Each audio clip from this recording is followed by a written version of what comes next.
nation.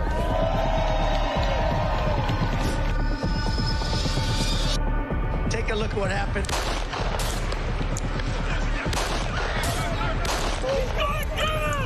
I immediately knew it was very serious, that we were under attack.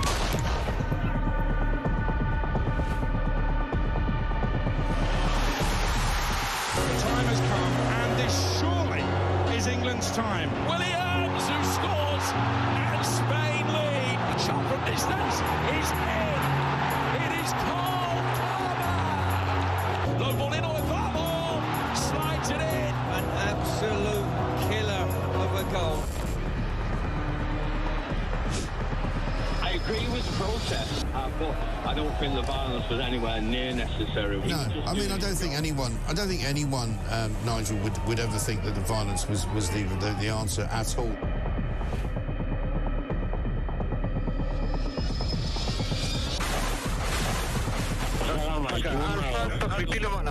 אזרחי ישראל, אנחנו במלחמה.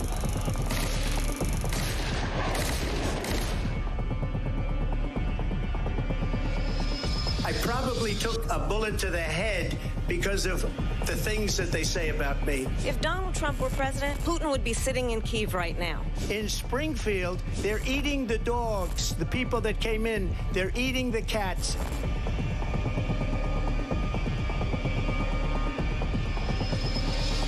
Liberal left couldn't understand that this man could be anything other than the great newsreader, a man of integrity. Is it possible in any way, shape or form?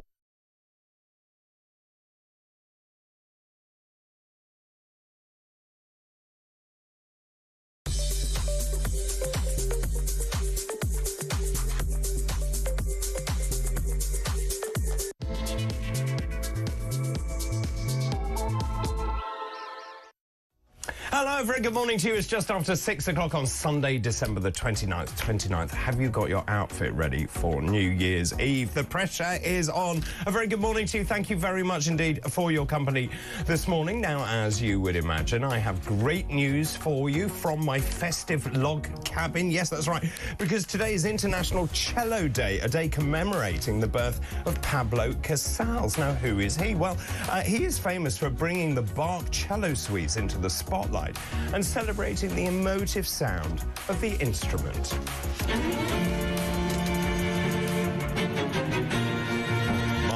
Marvellous stuff. Happy birthday also to Jude Law. Yes, the award-winning actor, father of seven. His last one was born last year. He turns 52 today. Happy birthday. Happy birthday to you. And as I was saying, there are just 3 sleeps to go until 2025, so Happy New Year.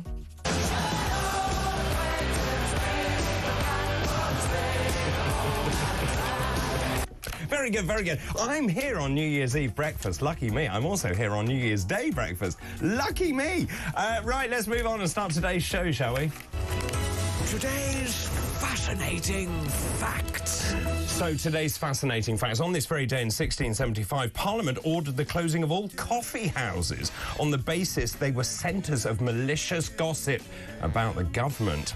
On this day in 1766, love this one, Charles Mackintosh. Now, he was a Scottish chemist and inventor of waterproof clothing, i.e. the Macintosh or the Mac.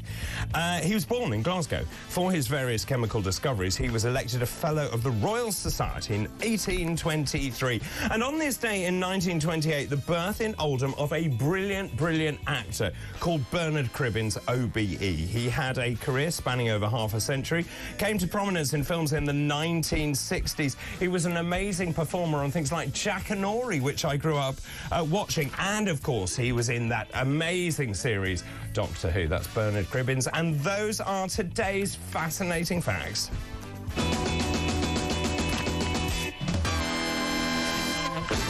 Well, a very good morning to you. 4 minutes past 6 on Sunday, December the 29th. I hope you're feeling fresh and fruity this morning. I hope you've recovered from Christmas. Are you still eating the leftovers, bubble and squeak, the turkey, the ham?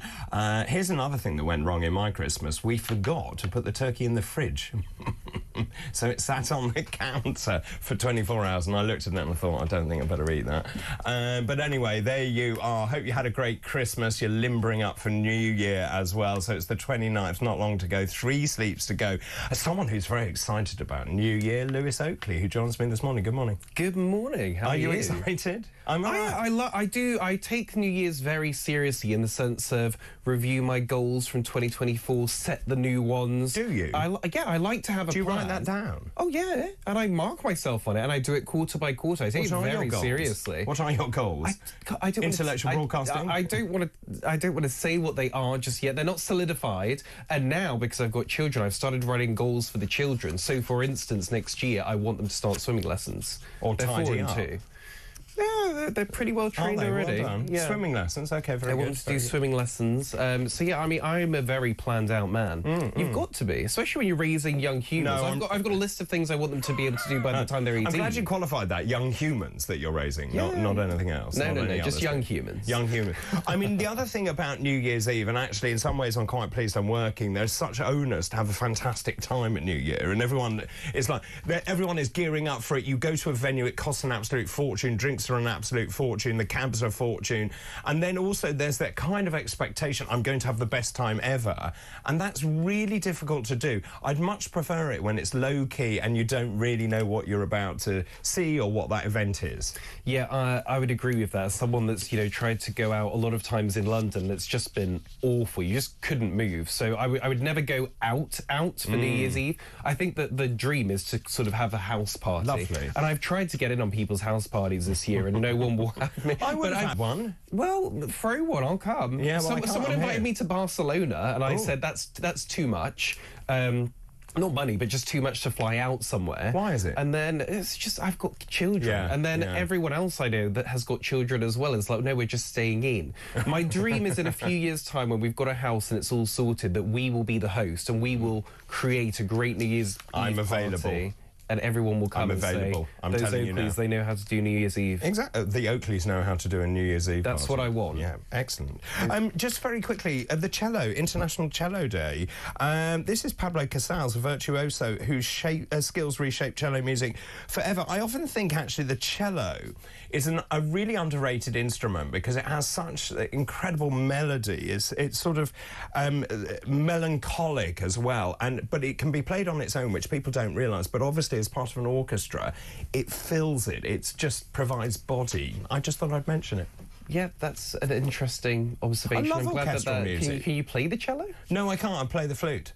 Oh, can you? Yeah. Interesting. Yeah. Okay. And the piano.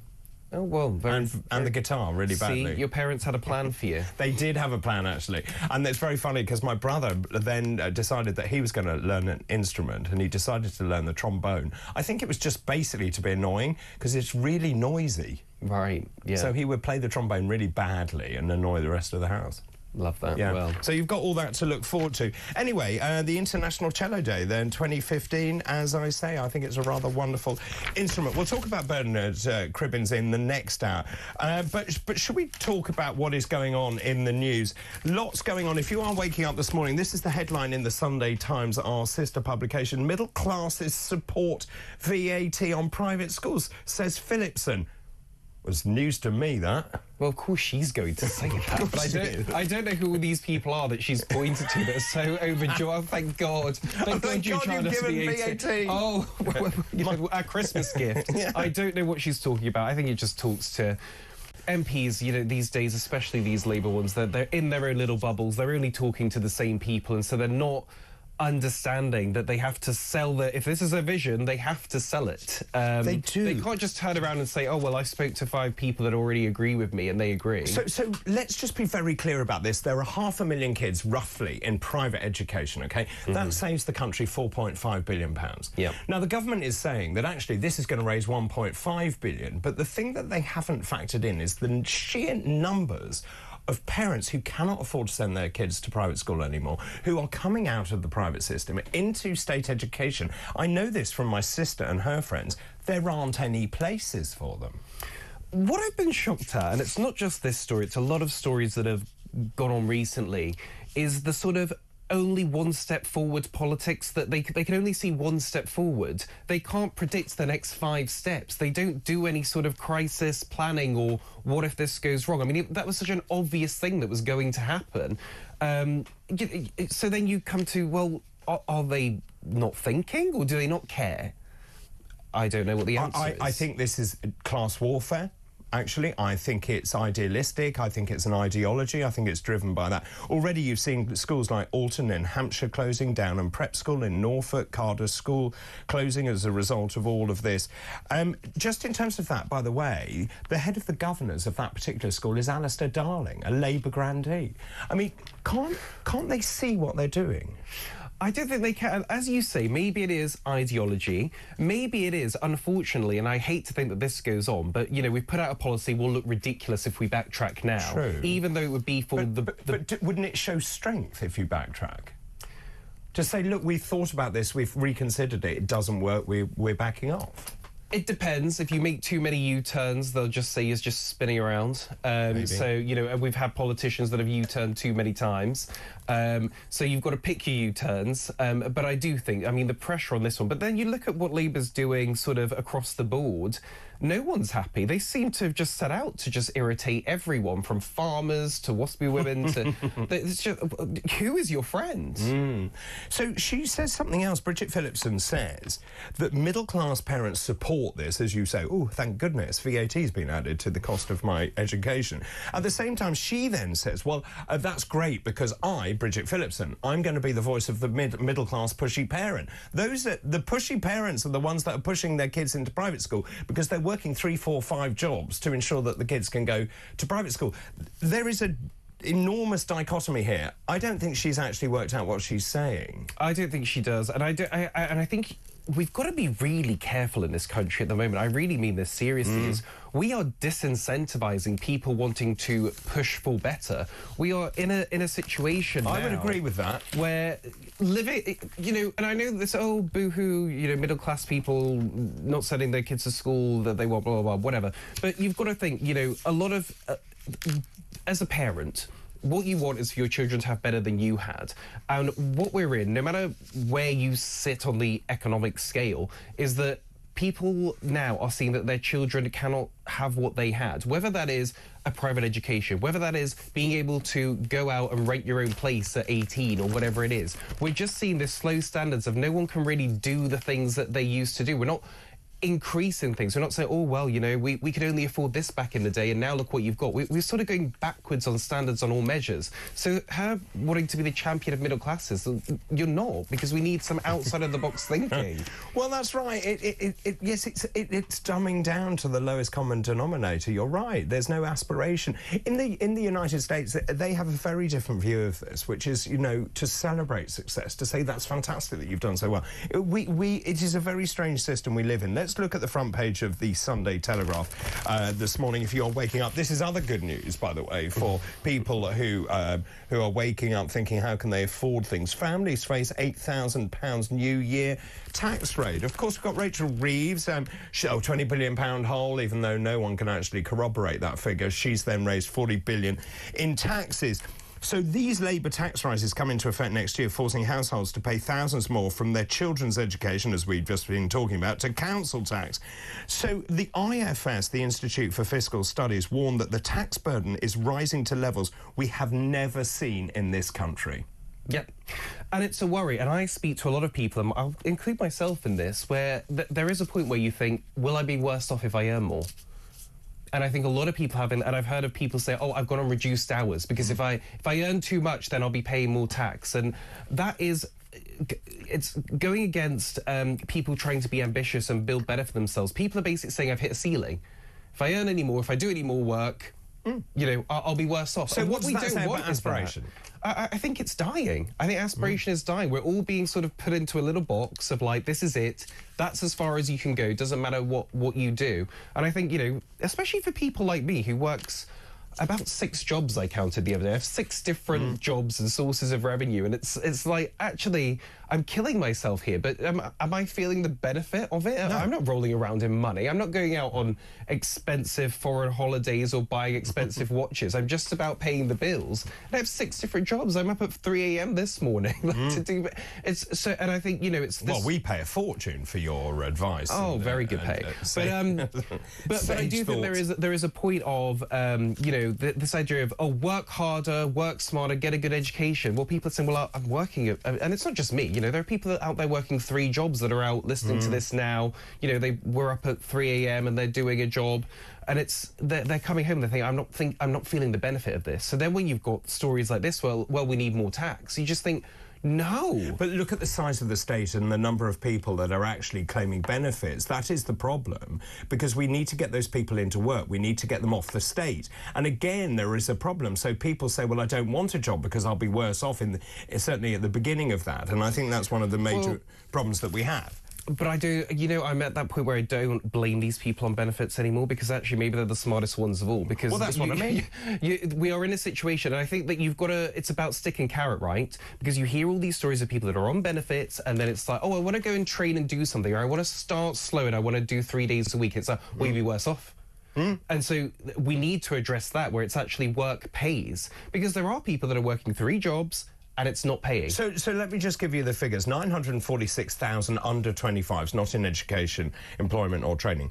That's 1 million people. On top of that, 9.25 million economically inactive between 16 and 64. Out of that, 2.8 million not in work or looking for a job due to ill health. So you've got a sick society. We know the NHS and the burden that is being placed on the NHS. But you've got 9 million people there. Another million, that's 10 million people out of a population of what? 60, what are we now? 63, 64 or whatever it is. But that is a huge percentage. So those people who are working and doing 6 jobs are paying for those people who are not in work. Yeah, I know, but we need to incentivize. You should be able to do 1 job and it affords your life. Yeah. And it doesn't need to be a high-skilled job. It could just be anything, from cleaning the streets to checking out at the tills. That job should pay for your roof over your head, your heating, your food, and it should be fine. And if you want the niceties of foreign holidays or whatever, then you have to get a better job or take on another job. It shouldn't be this hard to just get by. So the idea of the benefits thing is, oh, well, we'll just pull it. We'll just say you have to go back to work. It's like, well, no, because as you say, there are some people sick. And on that point on being sick, I would say maybe we shouldn't have shut down the country for years. Well, we know maybe that would have well, not been the smart that's a thing great point, and about what we did to the psychology of young people, and we kept them in their little bubbles on their own, and they lost confidence and don't want to go out to work. They have no idea how to socialise. Sorry? You made a generation of hypochondriacs. Well, 100%. Just very quickly, let's look at a mega poll. Labour, I think it's fair to say, isn't exactly having a honeymoon, not enjoying a honeymoon period. This is in the Times this morning. So Keir Starmer was swept to power in a landslide victory. Amazingly, it was less than 6 months ago. Feels like a lifetime to me. The next general election, when it would look very different. They are saying this is a new mega poll looking at seat-by-seat analysis. It's the first one, or the first significant one, since the general election. What it shows, Labour would lose the majority. It would lose 200 seats that it won in July. So essentially, Labour goes from 411. They lose 87 seats to the Tories, 67 to Reform UK, 26 to the SNP, which is interesting. So they would be on 228, the Tories at 222, Reform at 72. A hung parliament. 6 months in. So I want to say that this is not surprising, but it is quite interesting. Now, I think everyone needs to remember, including Labour politicians, Labour didn't win because anyone thought they were good. People were furious at the Tories, and there was a split of that right or the centre, whatever you want to call it, vote between Reform and the Tories. So Labour aren't there because they're wildly popular. They sort of won by default, which is why I think they should have come in a little bit more cautiously and read the room and said, you know what, people aren't that happy we're here, let's go slow, rather than the way that they've gone. What I do find interesting about this poll is the sort of return to the Tories, because, you know, you read the papers now and it seems all the energy is with Reform, and 67 seats is not bad for your second time at the polls. But 72. 72, sorry. So this return to the Conservatives is quite interesting. I don't see that would happen, and I I do wonder about this split. And if you're saying, as is pointed to there, it would be a hung parliament, well, then this whole idea of would the Tories and Reform have to get into bed together? Would we be heading to a coalition? I keep saying this. And in fact, there's an editorial in the Times this morning saying the only way forward is for Reform to get into bed with the Tories. The whole point was when the Brexit Party stood down and there was an 80-seat majority handed to Boris Johnson, they then forgot all about that, the supply and demand agreement. And of course, there is no trust between those two parties. And certainly Nigel Farage, there is no way. Well, I mean, you know, it would be a betrayal to those Reform voters. I think that's right, and that's what I think there's a difference between forming a coalition government where you've got, you know, the seats there rather than what they did before, which is stand aside and let them take the seats. Well, we'll see. Let me know your thoughts on that. Also, that got me thinking this morning, if there was a general election today, based on this big poll, this mega poll, if there was a general election today, who would win and why? The number 0344 499 1000. Calls charged at the national rate. You can text the word talk in your message to 87222. You can send a voice note as well. Very keen on those. You can message us on X as well at talkTV. After the break, Lewis will take us through more of this morning's papers, and he's got some peachy little stories that he's chosen. We'll do all of that after this break. This is Weekend Breakfast. Good morning.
Tell me about the monkey. The monkey is, he said in previous interviews that he felt like he was a performing monkey, especially on the early days. Nigel Martin Smith putting Take That together.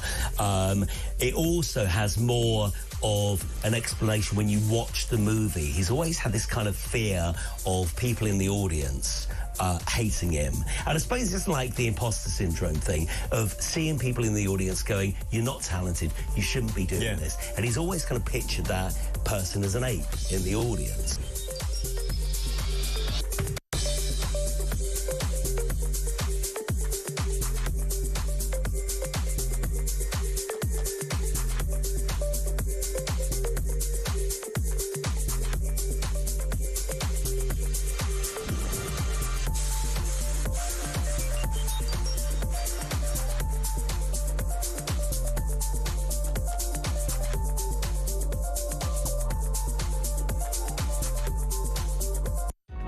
Across the UK, on DAB+, on YouTube, on the app, on your mobile, the home of common sense. This is Talk. Welcome Welcome back, 6:24, Sunday, December the 29th. A very good morning to you. Lewis Oakley joins me this morning. We're just looking through the front pages. We've been talking about these two stories. First of all, the middle classes support VAT on private schools, according to Bridget Phillipson. Really? News to me. Families face £8,000 New Year tax rate. This is the Sunday Telegraph. All joy, things to look forward to in the new year. This is rather a brilliant story. This is the front page of the Mail. Let me just show you that this morning. This is the story that's been running for the last few days. Kemi's fury at TV chiefs favouring Nigel Farage. So this feud has been going on for a long time between Farage and Badenoch. She says, oh, this is an automated counter. We talked at length about it. And of course it isn't. It comes off something called Nation Builder, which I know very well, where you put in people's voting intention. We know everything about the makeup of that house and how they're going to vote and all the rest of it. So the Tory leader apparently accused GB News, another broadcaster, of giving too much of a platform to her critics. Fine, but she then raises the spectre of regulatory action. Apparently, she called in the chief exec of GB News. This is Angelos Frangopoulos. He was called into Westminster before Christmas for a chat with Badenoch, and she made it clear that any network, including this one, should not be a haven for critics of Kemi Badenoch. Yeah, this is really quite interesting. I mean, first of all, God bless Kemi, because usually this period between Christmas and New Year is quite quiet, and she has kept us, you know, fed with things to talk about. This is quite interesting because I don't like... It's a very interesting space at the moment where you have got MPs fronting their own shows, and, well, is that bias, and where is the Ofcom line on this? The way that it's definitely being represented, that she looks at it, is that, well, shut down my critics. It would be the worry there. I think the reality is Kemi needs to get on board, if that makes sense. We are in a brave new world now. She cannot play politics like it's the 1980s or whatever it is. She should have her own podcast already. Because the thing is now, we live in such an uncertain world, you don't know what's going to happen. You can have policies all you want, but people like to get to know the person. They like to get to know their character, their principles. And so people can do that if someone's fronting their own show or has their own podcast. It's not really for her to come in and say, oh, you're favouring one or the other. And GB News have already responded and said, well, we've invited you on. Come and defend your points. Well, I mean... and she hasn't. Well, and also she made a glaring error by saying that count was automated. And, of course, Elon Musk and Twitter has now put an advisory on it saying this isn't true. It does come off Nation Builder. We know that because it's been corroborated by all the mainstream media as well. I made this point yesterday. She says, I haven't got policy because I'm thinking those policies through and then I will come out with them. The problem is that that's created a void. The other thing, there's an interview I saw where she says, I'm never wrong. That's a terrible, terrible thing to say, even if you think you're right. Yeah, a couple of interesting points there. So, on her thing about I don't have policies yet, I actually, you know, in principle, sort of agree with that. Okay, well, you know, come together after your horrible defeat, come up... So, but hold on. But I think the problem is people don't want you to kind of come up with policies now. They want sort of, and I think this is probably the appeal of the sort of reform thing, is they want you to have a very clear idea of how you think things should be run. It's kind of the thing that was pointed at Margaret Thatcher in that sense of like, there was no question mark about what she was going to do. Like, she couldn't stop talking about it. So whilst I like the idea of a democracy and you're the leader of the party, get everyone's thoughts and feelings, then put them together and say, do we agree on this? Yes, we're all united, fine. Because they've had a very divided party. So in principle, I agree with that. But at the same time, yes, you are missing that whole... This is my vision for the country. I love it. I can't stop talking about it. I can't stop shouting down people that have a different vision, and this is it, and I'm bringing you with me. And we're not getting that from her. We're just getting silly arguments where, and as I said before, it's thinking one step ahead. What was she thinking when she put out that tweet? Of course Nigel Farage was going to come back with something. Yeah. Of course they were going to be able to prove it. Why did you have to put that out? And if you did have to put it out, why not get an underling or someone else to make the claim so that you could come in afterwards and deliver the kill shot? It was just, there's no thinking then. Do you think the problem is the Conservative Party actually don't know what it is to be Conservative? Yeah, I mean, I would say that was kind of the whole problem. That's why they're out of office, isn't it? They kind of, you know, said we were Conservative and they weren't being Conservative, so the voters turned on them. I mean, it's interesting because Kemi Badenoch says that Reform doesn't have any policies. Well, you've got your 10 rules or something like that. You put out a bit of a pamphlet. I mean, I can't say I've read it. I've got to be honest. I mean, but in many ways they are very conservative, which is slash the size of the state. Essentially, what you want to do is to cut tax. I think there's enormous benefit in flat taxation. So the fact is that those people who work harder will benefit more from that. There are lots of things that we could do. Scrap bureaucracy in the NHS, for example. These really are mainstream conservative policies, and as you come in to become the leader, surely there must be something that drives you as Conservative leader. There must be, but it's weird. If you think that the reformers may be stolen Kemi's breakfast in that sense of, well, they've gone first, and if she comes out of anything that Reform have already said, they're going to say, well, that was our idea. So she's kind of got to reimagine what it is to be Conservative. I don't know. Maybe she'll be a bit more inspired by whatever happens in America and, look at some of those policies. I don't know. I mean, I don't know if that's what the British people want. I mean, I asked this yesterday. Do you think we're seeing the end of the Conservative Party in its current form? Yeah, I hope we're seeing the end of politics in its current form. This doesn't work anymore. This system that we've had for hundreds of years does not work. People are not feeling represented. You've got a bunch of elites here in Westminster. Would you have proportional representation? Oh, I would go much further. I'm much more radical. I would have an app or some sort of yearly referendum so that the people can vote on stuff. The politicians can come up with the options and then put things to the people. Because we're living in a country no one agrees with anymore.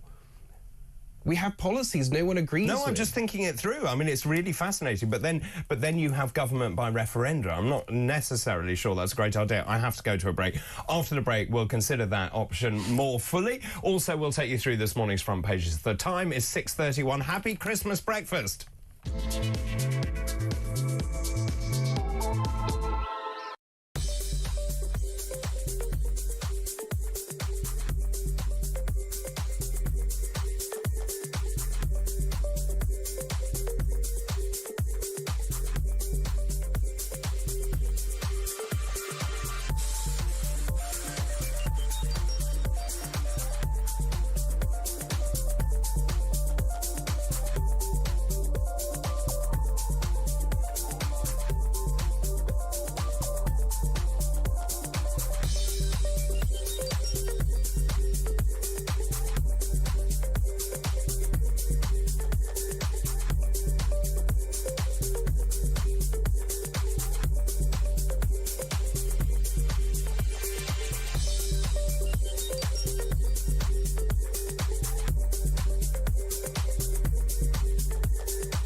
Across the UK, on DAB+, on YouTube, on the app, on your mobile, the home of common sense. This is Talk. Welcome back. Weekend Breakfast, 6:33. Thank you. Who is this? Demetrius. Good morning, Dr. Bull from Cyprus. My husband and I love your show. Thanks ever so much. If you're ever in Cyprus, you must pop round for dinner. OK, I'll see you tomorrow. Thanks for that. Lots of others. Good morning, David. This is Doug saying Starmer has arrived now in Madeira. Help. That's from Doug, who I assume is in Madeira. Also, right at the beginning of the programme, I mentioned in the facts about coffee shops being closed because they were hotbeds of gossip. Good morning. Yes, David, the government closed the coffee houses to stop the apprentices conspiring. Today, Starmer is closing the pubs for the very same reason. He is afraid that's making in Wallington, one of our regulars. Good morning to you. Keep all of those coming in, please. I'm asking this morning if there was a general election. This is based on the mega poll, which is in one of the papers this morning. If there was a general election today, who would win and why? The number 0344 499 1000, calls charged at the national rate. Let me just bring you some breaking news now. 120 people are now confirmed dead after a plane crashed on landing at Muan Airport in South Korea. That was a Boeing 737-800 operated by an airline called Jeju Air. There were 181 passengers on board and was arriving at Muan Airport. You're seeing pictures here. It is an extraordinary sight as to what happens. The footage online appears to show the plane coming off the runway and then crashing into a wall. It then burst into flames and no cause has so far been confirmed. The fire service there is reporting a collision with birds and poor weather may be to blame. So there we are, 120 people now confirmed dead after a plane crashed on landing at Muan Airport in South Korea. Now, interestingly, South Korea has quite a good flight safety track record. So obviously they're looking into the causes of that devastating plane crash. Let's look at the front pages now. If you are just joining us, the Sunday Times. Let's start there, shall we? Lewis Oakley and I have been talking about this story. The middle classes apparently support VAT on private schools. I don't believe that for 1 minute. The Education Secretary has said middle-class parents support her policy of imposing VAT of 20% on private schools. She said, this is the bit I really don't understand. She said she would be the voice of pushing middle-class parents who've been priced out of sending their children to private schools and would demand better from state schools. You're pricing them out, and now you're going to be the voice of the middle-class pushy parents who deliberately decided to send their children to a private school. Well, that makes no sense either. And, of course, she goes on to say the middle-class parents have been largely priced out of private schools by you, and it's why there's such support for our policy of ending the tax breaks that private schools enjoy to invest in state education. It's worth just pointing out it's believed that the 500,000 kids or thereabout that go to private school save the state about £4.5 billion. Labour's policy will give a revenue of £1.5 billion. The thing they haven't factored in is the sheer numbers of kids who are leaving the independent sector to go to state schools, and there aren't the places. But they haven't worked that out. As Lewis says, that it seems there is no kind of long-term thought here. Let's also just look at... oh, by the way, on the Sunday Times, there's a byline here. Farage could take 67 seats from Labour. This is the mega poll I'm talking about. Reform would take 67 parliamentary seats from Labour. If there was an election held today, that's why I'm asking, if it was held today, who would win and why? And who would you vote for? Also, the Sunday Telegraph this morning. Families face an £8,000 New Year tax raid.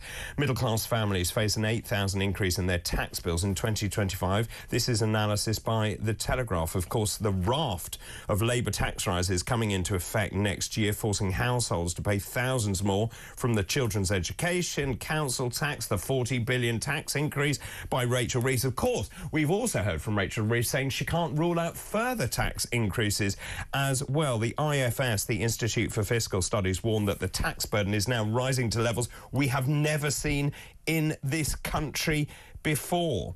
This is Andrew Griffith, the Shadow Business Secretary, said Labour's policy so far has led to one of the biggest transfers from the aspirant class to the public sector that anyone has ever seen.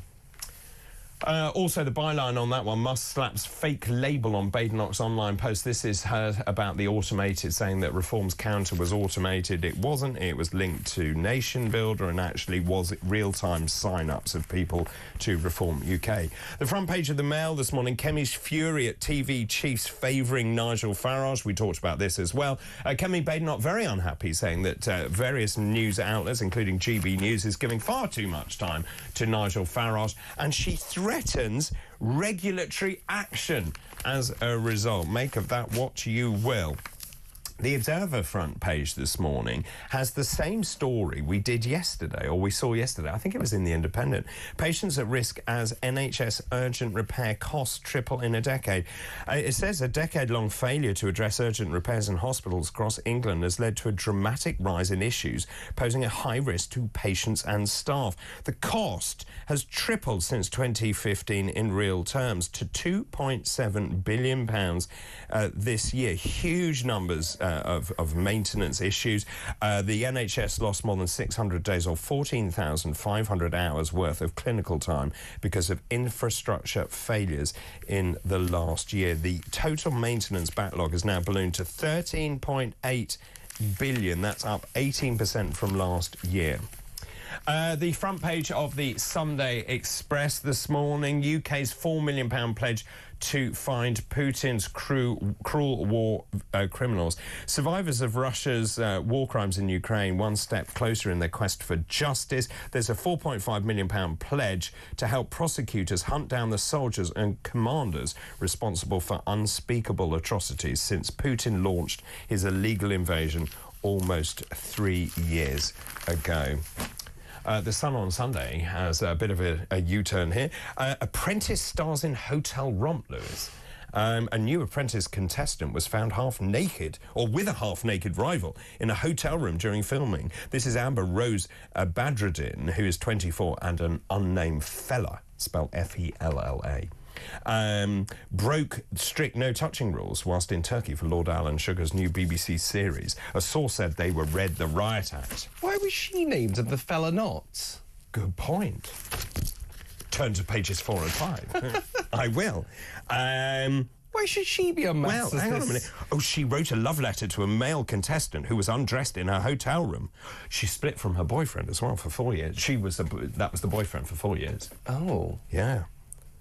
She told fans she'd broken up with her business partner, Michael Nguyen, but failed to admit why she was spotted with her show rival through a window. Oh, that tension, that rivalry. Good for her. Wow. Sunday People. Tory legend. An exclusive. This is the star Charlie. Do you watch Tory? No, I was going to give it a sympathy watch at Christmas, but I just never got around to it. And apparently it didn't even make the top 10 of Christmas watches, didn't it? Do you know I've never seen it? Oh, never. Not even in the 90s? Not once. Oh, you don't understand. When Deirdre went down and she was innocent. Oh, I remember that. Do you? Probably one of my first memories. This is the front page this morning. I did heroin and I had wild nights out with Casey. Page 5. Charlie Lawson has boasted of his wild nights out with Katie Price as he took any drugs he could get his hands on.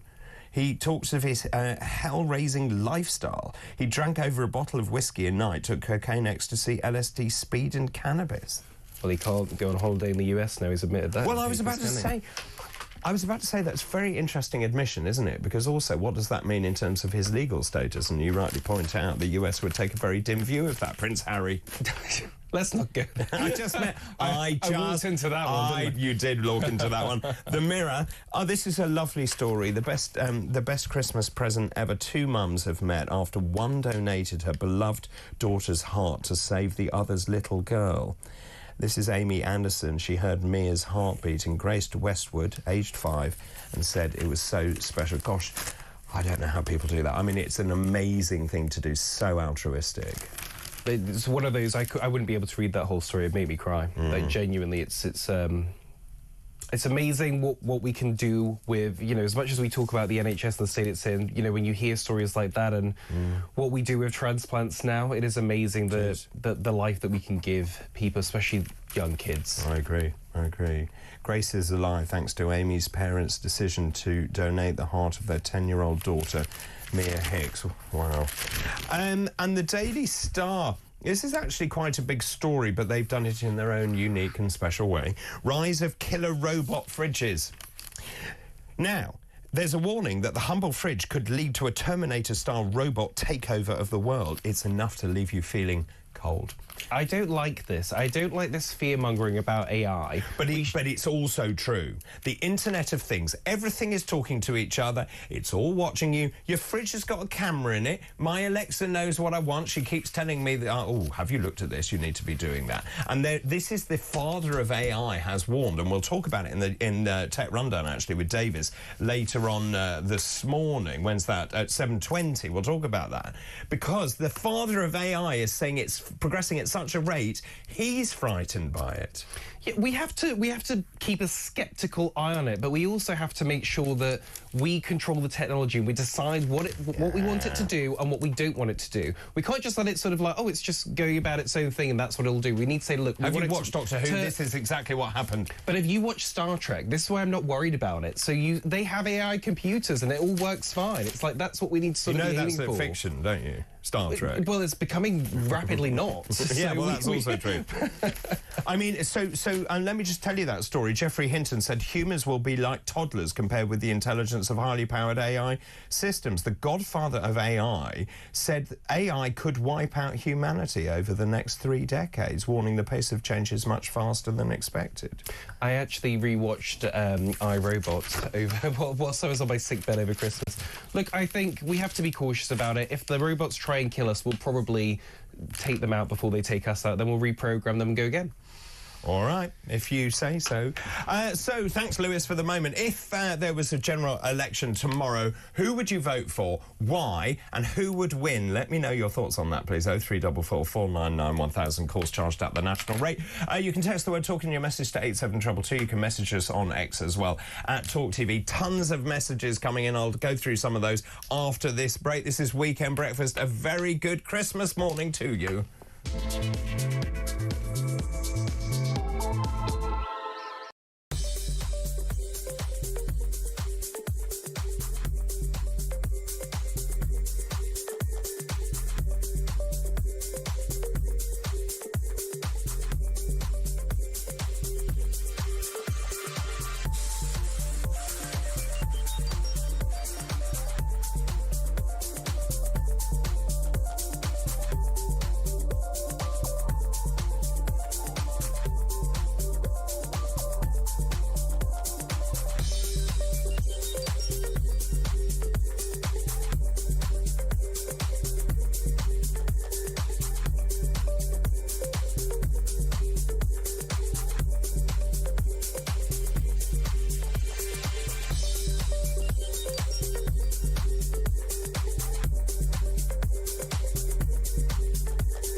Tell me about the monkey. The monkey is, he said in previous interviews that he felt like he was a performing monkey, especially on the early days. Nigel Martin Smith putting Take That together. It also has more of an explanation when you watch the movie. He's always had this kind of fear of people in the audience hating him. And I suppose it's like the imposter syndrome thing of seeing people in the audience going, you're not talented, you shouldn't be doing this. And he's always kind of pictured that person as an ape in the audience.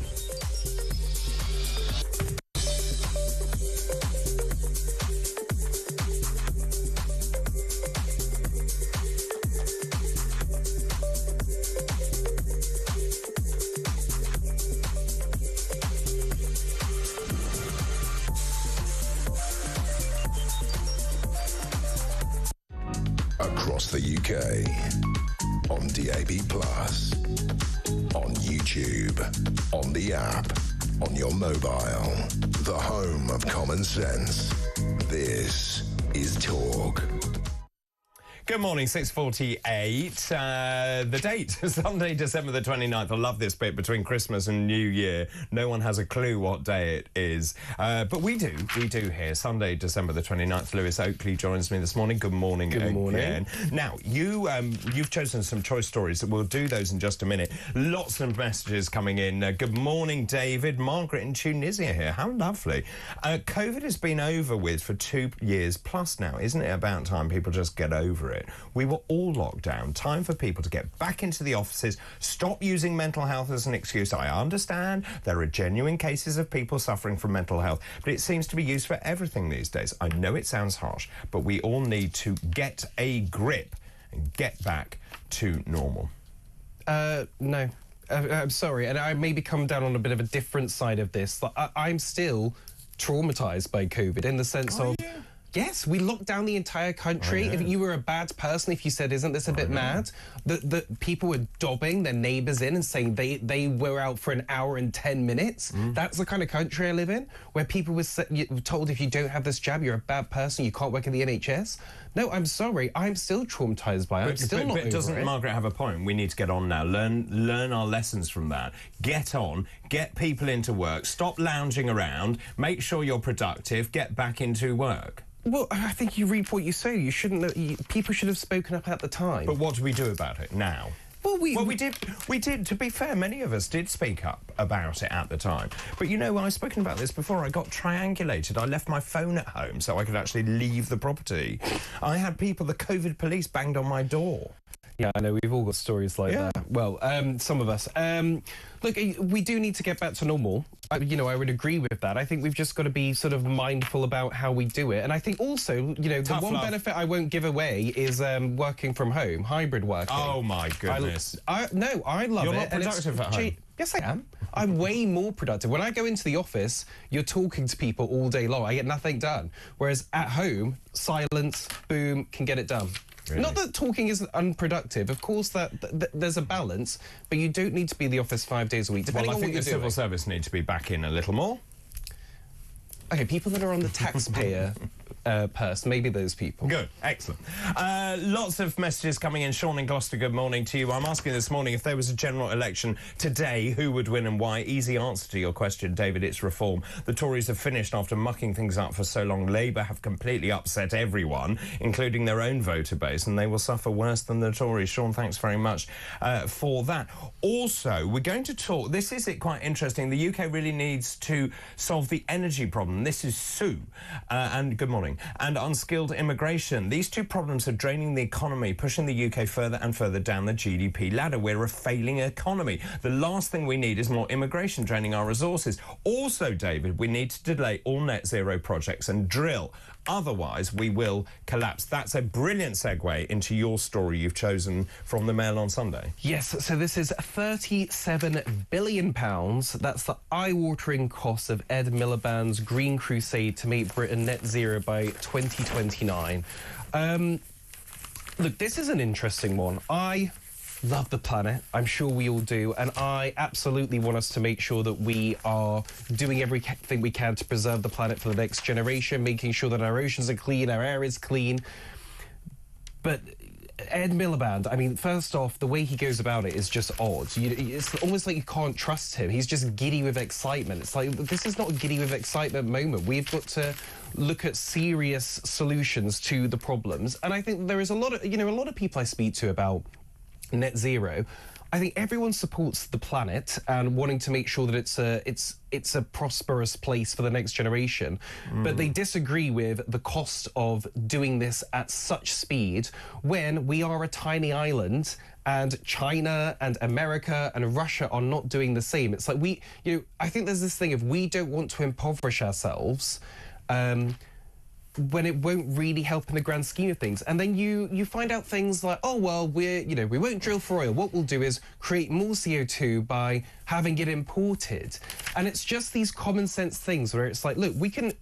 And I think the problem is you will get a backlash to this where people say, no, we don't want any of it, just drill. And that maybe is not the way we want to go. There has to be just sensible, common sense thinking where people are just thinking one step ahead. Why wouldn't we drill in the interim? Sure, whilst the technology evolves, and we're not there, and certainly in terms of storage capacity, why not drill and frack at the same time? Bring down energy prices, because they're inflationary anyway. That's one of the big problems. That's why interest rates are high as well. Cheap energy means that you can keep interest rates lower. Look, I think that you will see some evolving on this in the next year, especially with Trump coming in and then seeing what America does, and then people here finding it harder to justify. And you're right about energy as well, because if you make things too expensive, what we talked about earlier is sort of this innovation aspiration just being attacked from all sides. If it's not taxed, it's, you know, it's the fact that people can't afford to go and start a new business because the energy bills are so high. Yep. And actually, that is our way out of this. Unemployment and national insurance.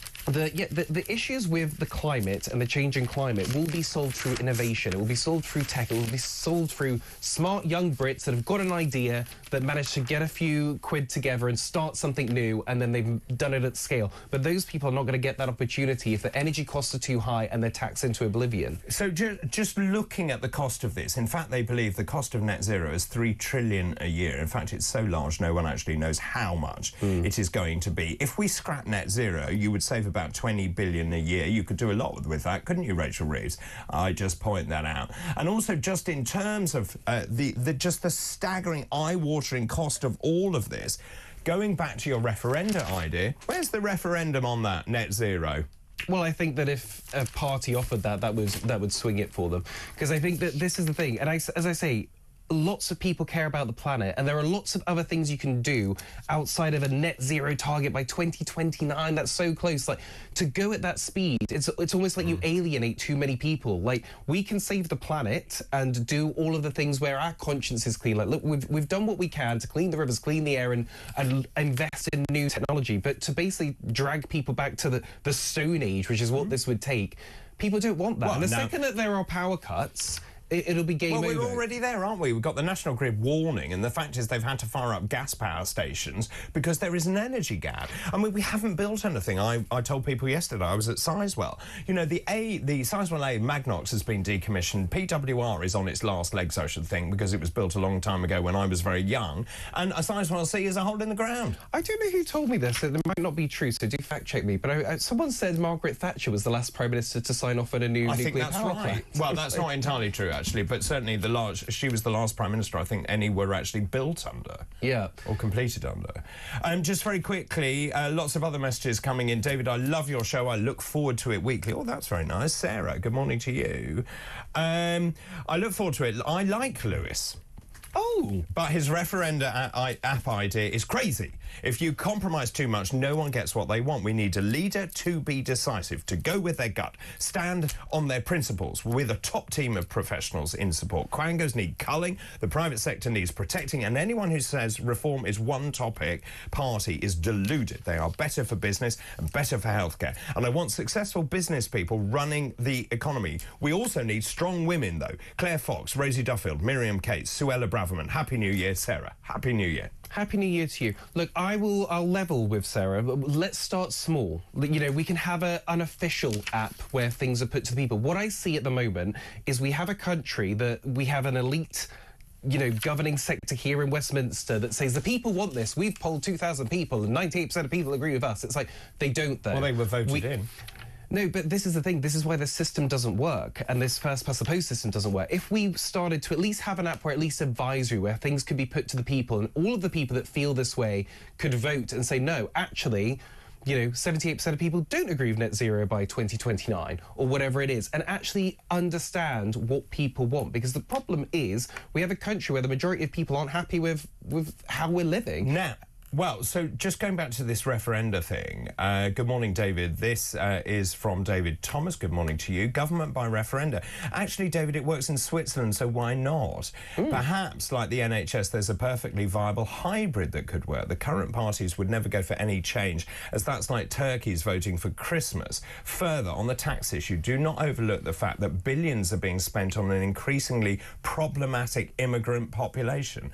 Great show. Thank you very much. Look, I do stand by my referenda idea, and I think that tech will see the way we can change the way we're governed so that we all have a bit more of a say. There'll need to be safeguards. Things would need to be worked out fine. But I do think that it would lead to a country where people feel proud of again, and people say, oh, no, I'm glad we live here. You know, my view is respected. We're not sort of, you know, dictated to as the peasants by the rich elites. It's quite interesting. You certainly feel that you're involved if you're voting on every single issue. Yeah, and what irritates me more than anything is MPs that make mistakes then disappear to a nice pension, and we're still living with the consequences.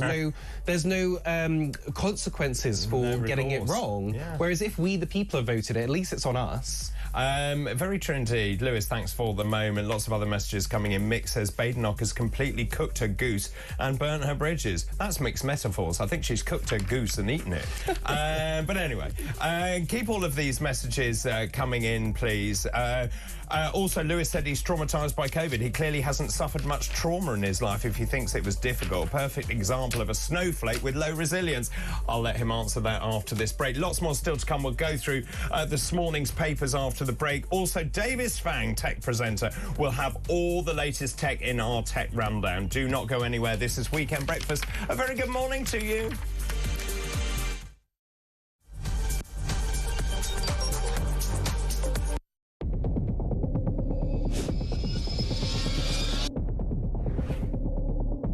I spoke with His Majesty the King to request the dissolution of Parliament, and we will have a general election on the 4th of July.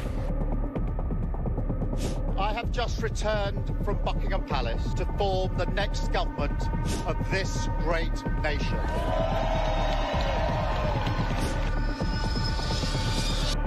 Take a look at what happened.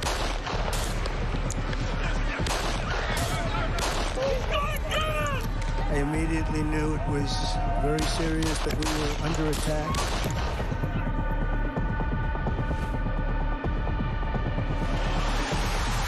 The time has come, and this surely is England's time. Williams, who scores, and Spain lead. A shot from distance is in. It is Cole Palmer. Low ball in or far ball, slides it in. An absolute killer of a goal. I agree with the protest, but I don't think the violence was anywhere near necessary. No, I mean, I don't think anyone, Nigel, would ever think that the violence was the answer at all.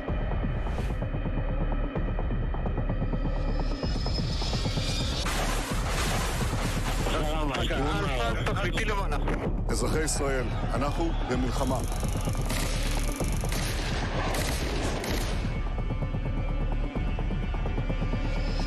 I probably took a bullet to the head because of the things that they say about me. If Donald Trump were president, Putin would be sitting in Kyiv right now.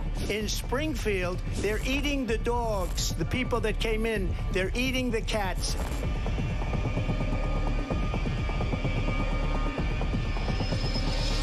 The Liberal left couldn't understand that this man could be anything other than the great newsreader, a man of integrity. Is it possible in any way, shape or form that Keir Starmer didn't know about these facts about the suspect in Southport? I find it extraordinary that he wouldn't know. It seems that the public is not being told the truth. No, there's nothing like an American election, I have to say. North Dakota has gone red, South Dakota's red, Texas is red. Many people have told me that God spared my life for a reason.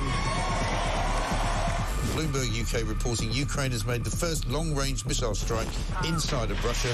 These are the missiles that Biden has approved. Across the UK, on DAB+, on YouTube, on the app, on your mobile, the home of common sense. This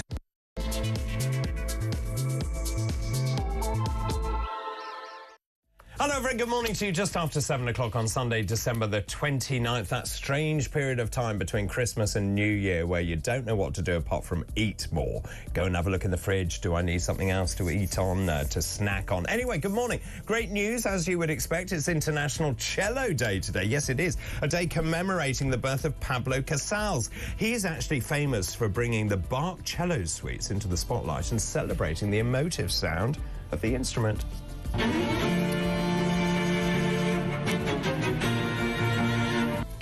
brilliant piece of music. Happy birthday also to Jude Law. He's an award-winning actor, father of 7.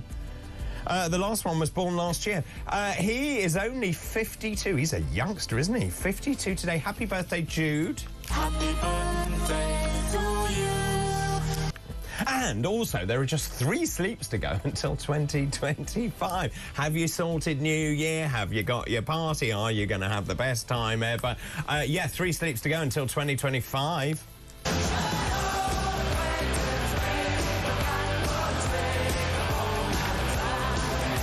We're going to hear a lot of that tune, I think. Right, let's move on to today's fascinating fact, shall we? Today's fascinating facts. So, in the 7 o'clock hour, I've got new ones for you, because on this day in 1809, it was the birth in Liverpool of William Ewart Gladstone. Of course, as you know, he was 4 times British Prime Minister. His first election in 1868 allowed him to carry out major reforms. He was then elected again in 1880, again in well, that can't be right. Anyway, when his Home Rule Bill was defeated, he resigned. He became Prime Minister for a 4th term in 1892. He resigned again 2 years later, and that was when his Home Rule Bill was rejected by the Lords. He died in 1898, buried in Westminster Abbey. On this day in 1940, London suffered its most devastating air raid when Germans firebombed the city. Hundreds of fires caused by the exploding bombs engulfed areas of London. Firefighters showed a valiant indifference to the bombs falling around them, saved much of the city from destruction. The next day, a newspaper photo of St Paul's Cathedral standing undamaged amid the smoke and flames seemed to symbolise the capital's unconquerable spirit during the Battle of Britain. And on this day in 1975, new legislation introduced a woman's right to equal pay and status in the workplace and in society. It came into force on this very day in 1975. And those are today's fascinating facts.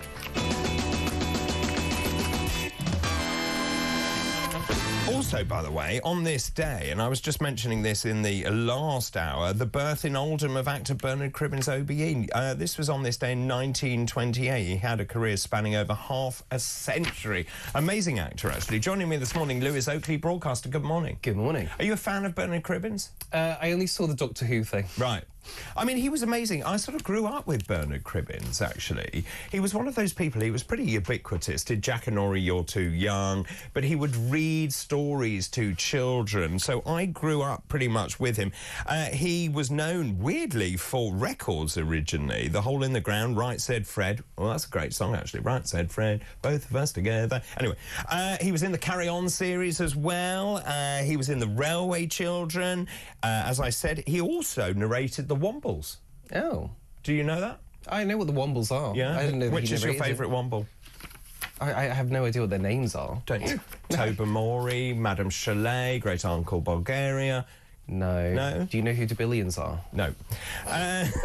Anyway... We're from different generations. We really are from different generations. Anyway, I thought he was an absolutely amazing actor. Of course, he was in 3 Carry On films as well. Carry On Jack, Carry On Spy, and Carry On Columbus. That what you're referring to. He was in Doctor Who Daleks' Invasion of Earth, 2150 AD. Did you see that one? 1966. It was in black and white. No. Oh, well, so you... Right, I know what you're talking about now.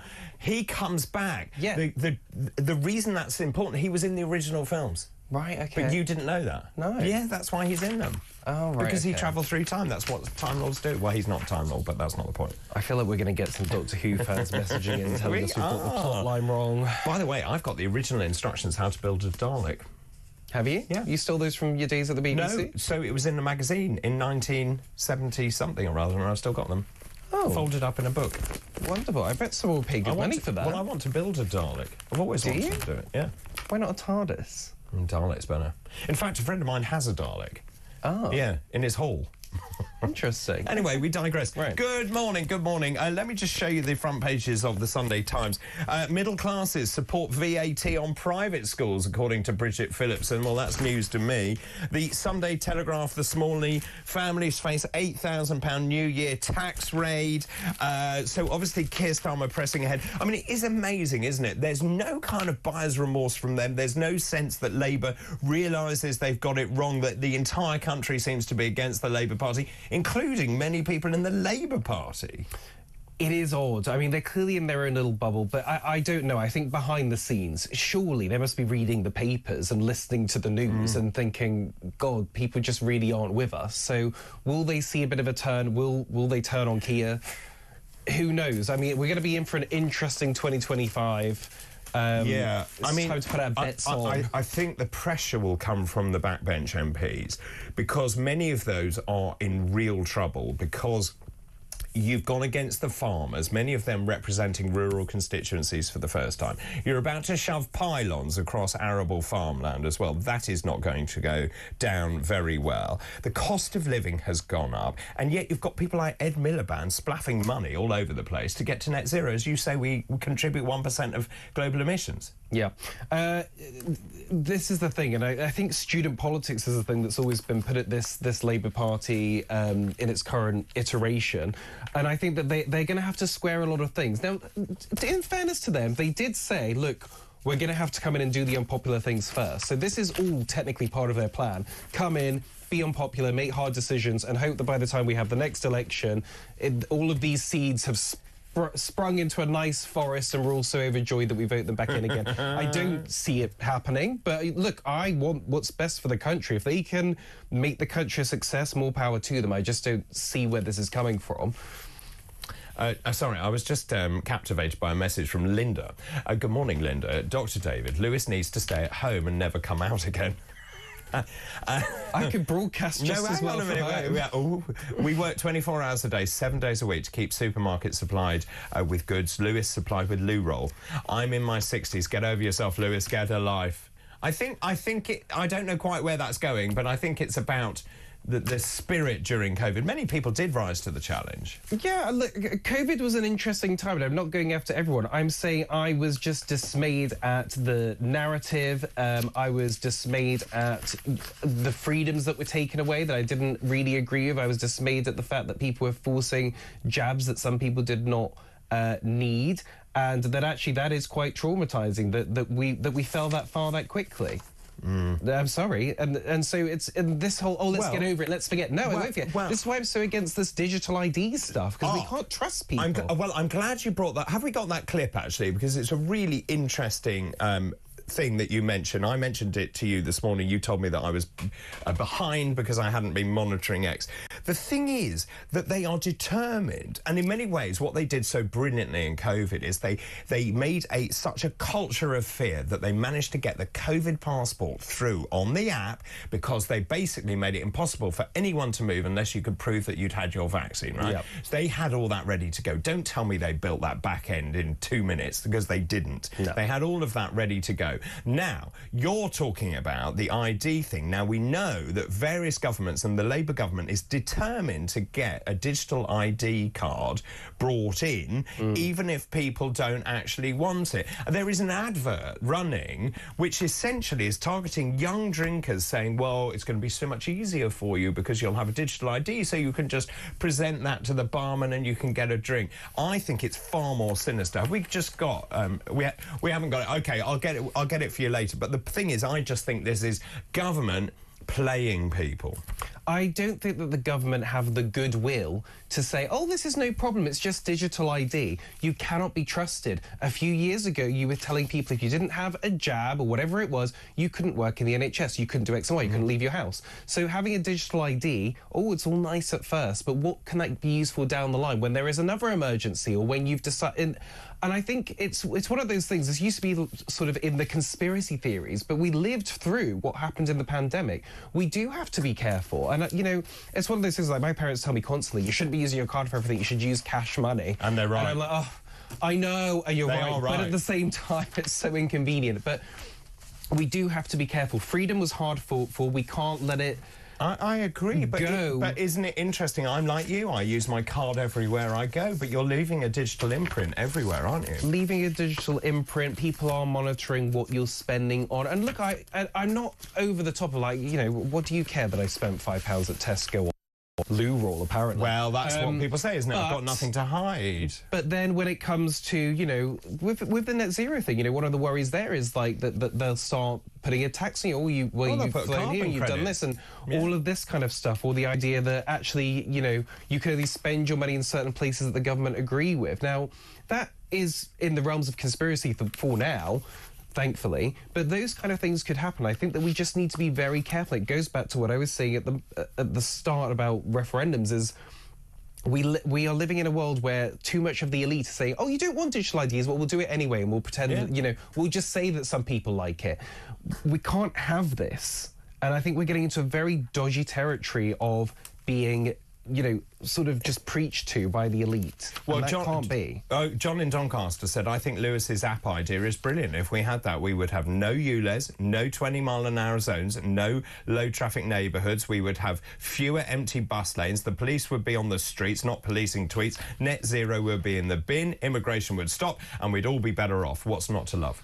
And wouldn't that be a better job for the politicians, where they're just implementing the will of the people rather than coming up with these schemes no one likes and trying to pretend that people like them? Do you know, I watched that Starmer video again. Was that this morning I watched it? But anyway, where he's asked Westminster or Davos.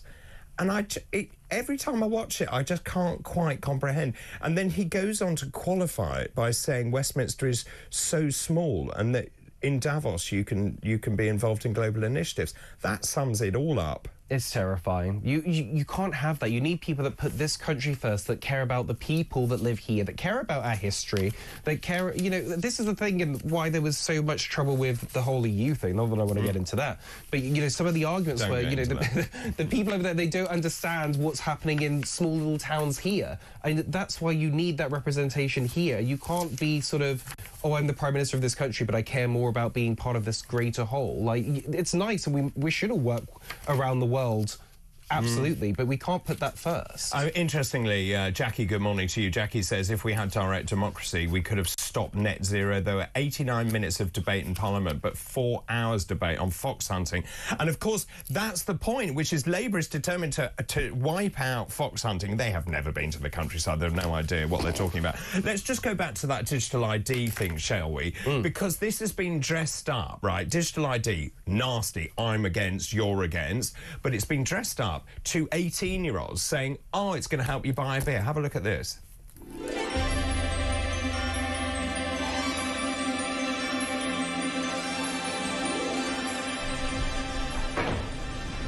Right, mate. Hi, mate. Can I get a pint of lager, please? Yeah, of course. Can I just see some ideas? Yeah, no worries. Just got it somewhere here.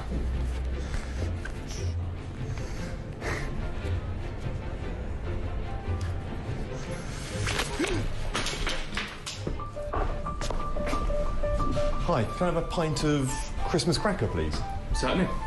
I know it's a surprise for everyone, but I don't get asked for my ID anymore. But for loads of young people, they get asked all the time when they want to buy a drink. So we're changing the law so that next Christmas, young people will have their ID on their phone, so they won't have all of the hassle of needing to get ID or leaving their ID at home, or their paper ID getting lost or damaged. There's already 50 digital apps like this one. But what it means is that bar staff can scan to prove somebody's identity, and it doesn't give away any personal information. So it means that giving your ID is safer than it's ever been before. Changes like these are going to create economic growth for our country, which is key to our plan for change. There you are. Great, thanks. You put it on the tab. So this means by next Christmas, buying a pint will be a little bit easier. Great. Yeah, all good. There you go, mate. Cheers. £7.20, please. London prices. Merry Christmas. £7.10. Anyway, that's not the point of that. I find that deeply disturbing. Don't you think it's the way it's being presented is like this? They think that we're really thick, and they've had to really say that we're helping them next Christmas. We'll be like this. It's like this is creepy. And then we're going to tweak the algorithm, and then we'll tell you what you can and can't buy, and how far you can drive, and then all the rest of it that comes on the back of that. You've got to be careful, and this is where you get called a conspiracy theorist of things. Like there's cautious optimism, and we don't really need to be going down the path of digital ID, because we see what it can do, what it does around the world. I mean, China have similar social credit scores that could come in. We just don't need it. And I don't like why he's saying, "Oh, economic growth." Like, what's this got to do with economic growth? Why? Because there are how many missed pints there are a year? Because someone doesn't have their ID. That's so odd. And don't forget, you have to keep your phone charged and stuff like that. So it's not a foolproof plan. It's really odd. And whoever signed that off, I think that's an extraordinary decision. But I think this is a problem, and this is why you're seeing Kemi getting into trouble, this is why you see Labour getting into trouble. They really think that people are thick, and they think that this is how they have to be spoken to for their own good.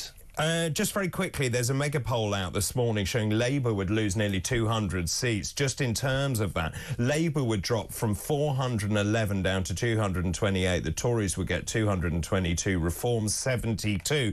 Lib Dems trading at 58. Labour would lose to the Tories, Reform, to the SNP as well. That got me thinking. I mean, it's hardly an auspicious start for the Labour government, but and obviously pursuing some of these crazy policies. If there was a general election today, how would you vote? Who would win? And why would they win? The number 0344 499 1000. Calls charged at the national rate. You can text the word talk in your message to 87222. You can message us on X as well at talkTV. Just one quick one. Tony, good morning to you. Kemi Badenoch is a laughing stock. She is out of her depth. Right, time for a break. After the break, Davis Fang, tech presenter, fresh from his Christmas festivities, will be joining me for today's Tech Rundown. Don't go anywhere. This is Weekend Breakfast. Good morning.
I think that immigration, generally speaking, is good for the economy, and we have seen that over the last 100 years. Targeted immigration is good for the economy. Well, I would like to see a genuinely liberal labour market. The problem is, as we've discussed, the government have spent huge amounts of money on the welfare state, which means that there is an active incentive financially for people to come here and not work, and ultimately not contribute. Well, let's go back to the small boats issue, because this is an issue. Indeed. And the government says they're going to smash the gangs. They haven't smashed the gangs, have they? We're seeing more and more boats coming over.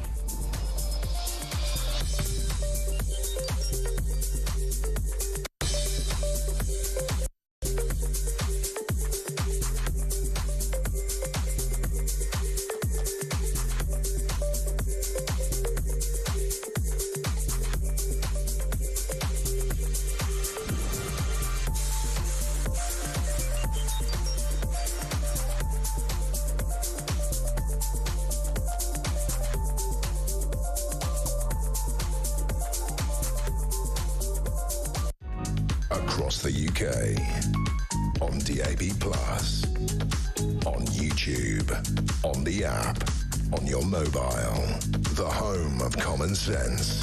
This is Talk. Welcome back, 7:23, Sunday, December the 29th. Lewis Oakley with me this morning. Lots of messages coming in about that digital ID. I thought that would upset you. Paul in Hitchin. Good morning, David. Great show. Thank you. I wouldn't have served that young person in that digital ID advert. He said, "Can I get?" I despise that term, and quite rightly, quite right. I think we need proper grammar. Barry, good morning to you. Good morning, David. I detest Labour, but I'm pleased they're going to ban fox hunting. It's a coward's pastime. I'm from a rural community. Thanks for that. Mike Tomlinson, Mike in Chester. Good morning, David. Lose your phone, you lose your ID. Also, you are being tracked, I know. Stacey, what if your phone battery is dead? Well, good question. Paul says, good morning, David. Great show as always. Thank you. A referendum app, this is Lewis's idea, is a ridiculous idea. It's just another opiate for the masses. Governments will ignore an app just as they ignore the voice of the people. That's quite an important point, actually, because you know that all these petitions that obviously are on the government website as well, they just ignore those as well, seems to me. Yeah, but I'm saying that these would have to be binding in some way. Yeah. Also, on your phone thing, you know what will happen? People will go into... Someone will come over the pub to scan the ID and they'll just grab the phone and run with it. That'll be it. You'll have loads of phone thefts of bar staff. Oh, that's very interesting. Now, as you can see, Lewis is not alone. Davis Fang joins us this morning, and that's because it's time for today's Tech Rundown. Tech Rundown. Good morning, Davis. Good morning, David and Lois. Did you have a nice Christmas? Yeah, it was lovely. It was actually, I was looking forward to a really, really cold Christmas, but I think it was something like 11 degrees or... It was quite warm. One of the warmest. It was very warm. Well, it wasn't very warm in my house, let me tell you, with no heating. But anyway, that's not the point. Good, and you enjoyed that? You were in London? Yes, it was my first cold Christmas. Cold, again, mildly cold. And wish it was snowing, but, you know, you can't have everything. No, it's rare that it snows on Christmas Day, but we might get snow soon. It feels cold today. Yeah, and I'd like to make a quick comment about digital ID as well. Oh, because we actually have that in Australia. Right. And what? Yeah, we do. So if I want to show a picture of my driver's license, for instance, you know, I just get my phone out and then there you go. Here's my license. It's very inconvenient in a way. But hang on a minute, but it's not a digital, so it's not a government ID, that's a driving licence, so it's separate. It's a little bit different, but the idea of showing your phone to a bar person to show your licence is not unusual in Australia. The thing is, it would be convenient. There is convenience to it, but I just, off the back of what happened with COVID, I'm extra cautious now. Vinny says digital ID, more queues at the bar. I wouldn't have thought so, actually. Although no one asks for my ID now because I'm too old. Right, let's talk about this big story because we mentioned it earlier. This is Geoffrey Hinton. He is said to be the godfather of AI. Said humans will be like toddlers compared with the intelligence of highly powered AI systems. Essentially, what he said is the odds of AI wiping out humanity over the next 3 decades is much faster than expected because of the rise of AI. This is the stuff of nightmares. You create this AI, it then becomes a semblant being.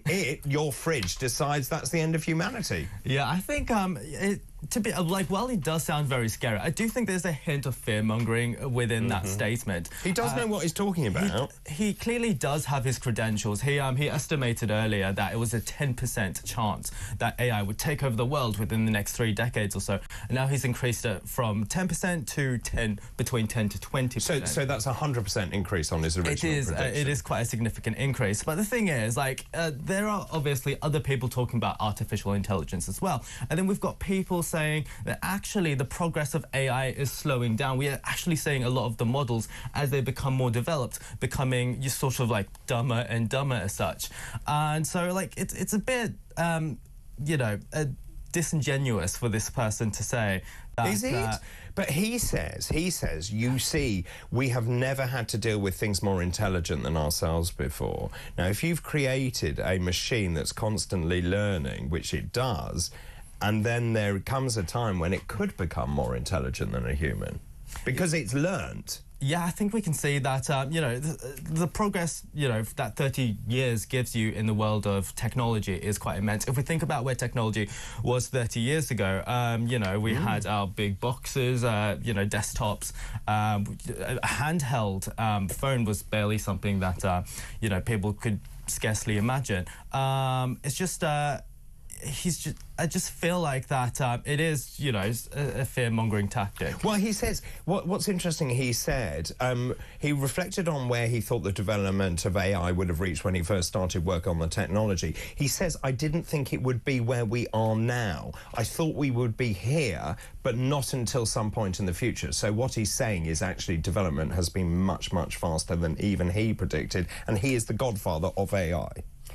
Don't people need to see the potential here, though? The potential of, you know, new energy sources, being able to perform operations and solve diseases we couldn't solve before. If we go down this fear-mongering route, which is not to say, oh, yeah, just let it do what it wants. No. We have to be careful. But what will happen is politicians will start legislating things that they don't understand and will never reach the potential we could have had. But he also goes on to say something which you did, which is about making sure that we have some sort of constraint, that there's legislation behind it to stop bad actors, for example. Oh, yeah, well, we need to stop bad actors. You need to have some legislation, but you don't want to just kind of turn the off button on AI. I agree with you. I do agree. Legislation is very important for artificial intelligence. I mean, I just find it frightening that the fridge knows exactly what's in the fridge.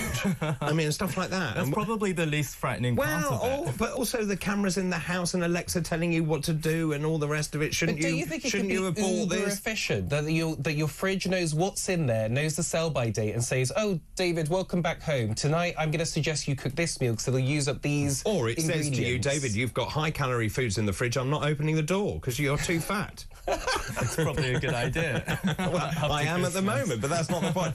Right, shall we move on and talk about EVs? There's a lot of talk about EVs, and in fact, I want to talk about that later because the road tax in this country is changing for EVs, which I find very odd, given the government is desperate to get everyone into EVs, and they're now going to penalise people for getting into EVs. But don't start me on that. So this is about Hertz. Yeah, this is a little bit shocking. So I'm sure we've all been on holiday. We've hired a car, like a Hertz car, for instance. But it turns out that if you're hiring a Hertz electric car in the US, you might actually receive something in your email asking whether or not if you would like to purchase the car that you've been driving around in. As we all know, hire cars are probably not the best cared for. People like to drive a little bit crazily if the car isn't theirs. But, you know, some renters have reported receiving offers to buy EVs like the Tesla Model 6 for as little as $17,000 or a Chevy Bolt, which is a little hatchback thing, for $18,000, and a Polestar 2, which is a bit of a fancy Volvo thing, for $28,000. Now, a lot of these vehicles do have roughly 30,000 miles on their odometers, which is sort of the level where these hire car companies would traditionally sell their vehicles. But the thing is, this is sort of the first time that we've seen these rental companies go directly to the consumer, to the renter, the holiday maker, and ask if they would like to purchase their car. And this comes from a strategic shift. In January of this year, Hertz did mention that they did want to reduce their EV fleet quite significantly. So the maintenance of electric cars isn't as affordable as a lot of people were led to believe. Depreciation has also been quite significant, and we've also got increased warranties, things like that. Nobody wants to insure a car, you know, where the battery might, you know, sort of deteriorate. So essentially what you're saying is Hertz has realised that actually it's a fool's errand to have all of these EVs, and they're flogging them off to people who hired them. Yeah, like, I think there is a place in the world for EVs, but probably not every single vehicle should be completely electric. Well, you should tell the government. On that note, we'll take a break. We'll be back. Davis will be back with more tech news after this break. This is Weekend Breakfast. Good morning.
across the UK.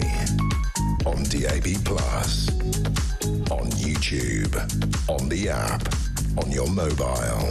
The home of common sense. This is Talk. Welcome back. Bad duck, Lewis. 7:34 Sunday, December the 29th. Good morning. We're in the middle of Tech Rundown with Davis Fang. Right, shall we talk about a new lamp? Yes. And the rage to have a mini garden. So this is most unusual. CES, the Consumer's Electronics Show that you've definitely been to, David. I have, and you're very excited to go. I would love to go one year. Unfortunately, not next year. But we're starting to see a lot of the products that will be unveiled at that event. And the weirdest one that I've seen across my inbox this week is this one by LG. And it's basically an innovative lamp that doubles as an indoor garden. Now, we know, like, millennials, Gen Z, they all love their indoor plants, but this is definitely taking it to the next level. So just talk us through that picture. So there you've got a lamp with some flowers. They call it an adjustable grow light, and there's space for up to 20 flowers there. It's quite small, those flowers, but still 20 flowers. It provides a downward-facing light during the day to promote plant growth, and then during the night, it would actually fire the light upwards to light up the room. There's an automated watering system in there as well. It's got a 6-litre water tank, so when you go out for holiday, you can still water your plants using an app, I assume. It's compatible with you use LG's ThinQ app. Yes, I think it's pronounced Think, but a lot of people do pronounce it ThinQ, which does annoy me sometimes. Yeah. And if that's a little bit too much for you, there's also a little shorter one, sort of like a desk plant thing, and we don't know the price of it yet, but it will be quite significant, I imagine. It's interesting. These kind of things remind me. I mean, years ago, I think it was BT that developed it. They had stainless steel flowers, and then you adopted each flower was a member of your family, and it monitored how much time you'd emailed them or phoned them, and if you hadn't phoned them or emailed them, the flower drooped. That reminds me of this. That sounds like an April Fool's joke. No, it was true, but it was too expensive to bring to market. Anyway, that's a long story. OK, well, I quite like that, but, I mean, if it was 100 quid, maybe, but it's not going to be, is it? It's going to be probably closer to 1,000. OK, I'm not buying that. Right, TikTok. TikTok in the US. Yes, I love my TikTok. I'm on it literally all the time. So it would be a great tragedy if it were to be banned, let's say, especially in the US. I think society would be better. Society might be better, but I would be very sad. Right, OK. Anyway, Donald Trump has requested that the US Supreme Court delays the enforcement of the law that basically forces TikTok's owner ByteDance, which is Chinese, to divest before the January the 19th, 2025. If they fail to do that, currently they are facing a US ban. And this is actually one day before Trump's inauguration, so it doesn't leave a lot of time for Trump to actually, let's say, make any changes. So what he's asking is the Supreme Court for additional time to negotiate some sort of resolution. So, like, what we're thinking at the moment is that Trump might find a suitable buyer for TikTok. We don't exactly know who that could be, because we can imagine that TikTok is going to be very, very expensive. And the thing is, this is quite weird. I think we've talked about this before, but Trump was very much in favour of TikTok's ban 4 or so years ago, whereas now he's very much got the opposite viewpoint. Why? Why has he changed? On Truth Social, he actually said, for all those who want to save TikTok in America, vote Trump. He said that during his campaign. And the thing is, I think it's because of his campaign so that's really interesting, because he's appealing to the youth vote there, and that is what Nigel Farage has said that Donald Trump did so well, was to appeal to the youth vote, and that's what you're seeing with Reform, going after the youth vote. Yes, that's very much where Kamala sort of failed. She did the whole Brat campaign. That got off to a good start, but it was really Trump who really got the youth vote from TikTok largely, and that's probably why he wants to save the platform so badly. That's really interesting. That's really interesting. Now, what's going on in Russia? Yeah, so Russia is quite an interesting thing, because it seems like on the surface that they've gone all in on the crypto route. Their finance minister recently admitted to actually conducting foreign trade with Bitcoin, and that's to get around a lot of the sanctions. For example, if you're a Chinese company, you probably wouldn't want to buy you wouldn't want to sell to Russia because you know you might face US sanctions. So trading in Bitcoin seems to be a better choice. And Russia is also one of the biggest countries in crypto mining. However, they've done something a little bit weird. They've could you just explain crypto mining for so people? Crypto mining is sort of the process of creating cryptocurrencies. So instead of mining in, you know, like by digging for gold or whatever, you use computers in massive server farms to sort of create the Bitcoin. And there's a limit. Well, just in terms of this, they found these illegal crypto mining organisations. I mean, they're pulling so much energy, 600,000 kilowatt hours of electricity monthly just from one of these. Yes. They had 200 advanced ASIC mining rigs, and that's the same as 100 residential homes, the same kind of electricity usage. Yes, crypto mining uses an obscene amount of power, and that's why they want to implement a 6-year ban on cryptocurrency mining in certain regions in Russia. Right. And so it affects 3 Siberian regions with direct access to hydroelectric power, which is, you know, very affordable by Russian standards. However, it's using so much power. In fact, 1.5% of the entire country's electricity usage goes into crypto mining. And, you know, in a time of war, in a time of difficulty, you definitely don't want to be wasting all your energy on crypto. No, but here we are. This is joined up thinking yet again, because, of course, what we need is energy. And then I go back to the fact is that we have an energy gap in this country. And then you've got countries like Russia running rings around us because they are actually fracking and they are actually building gas-fired power stations and all the rest of it. OK, so that's quite interesting. And, of course, energy much cheaper in Russia, I think, as well. Yes, it is. Should we talk about the Parker probe? Because we didn't focus on this at all over the last couple of days. Tell us what it is and what it did. Yeah, so on Christmas Eve, something tremendous happened. The NASA Parker space probe, which is, you know, as we can see, a space probe that went to the sun. It achieved a historic milestone by completing its closest approach to the sun. So on Christmas Eve, it came within 3.8 million miles of the sun's surface, the nearest of any human-made object ever reached. And during the flyby, it experienced temperatures of up to 2,500 degrees Fahrenheit, which is 1,377 Celsius, and it was protected by its very advanced heat shield, and it travelled at 430 miles an hour. 430,000 miles an hour, I should say. And yeah, this is a space probe that launched in 2018, and its aim was to study the corona, which is the upper atmosphere of the sun, and to understand why the corona is so much hotter than the surface of the sun in itself, and also to investigate the origins of solar wind and also the acceleration of energetic particles. And solar wind, as we know, it affects us on Earth quite a lot. It creates the beautiful auroras that we see, and sort of more importantly, when the solar wind is particularly fierce, it can affect you know, things like GPS satellites, which can cause a little bit of havoc.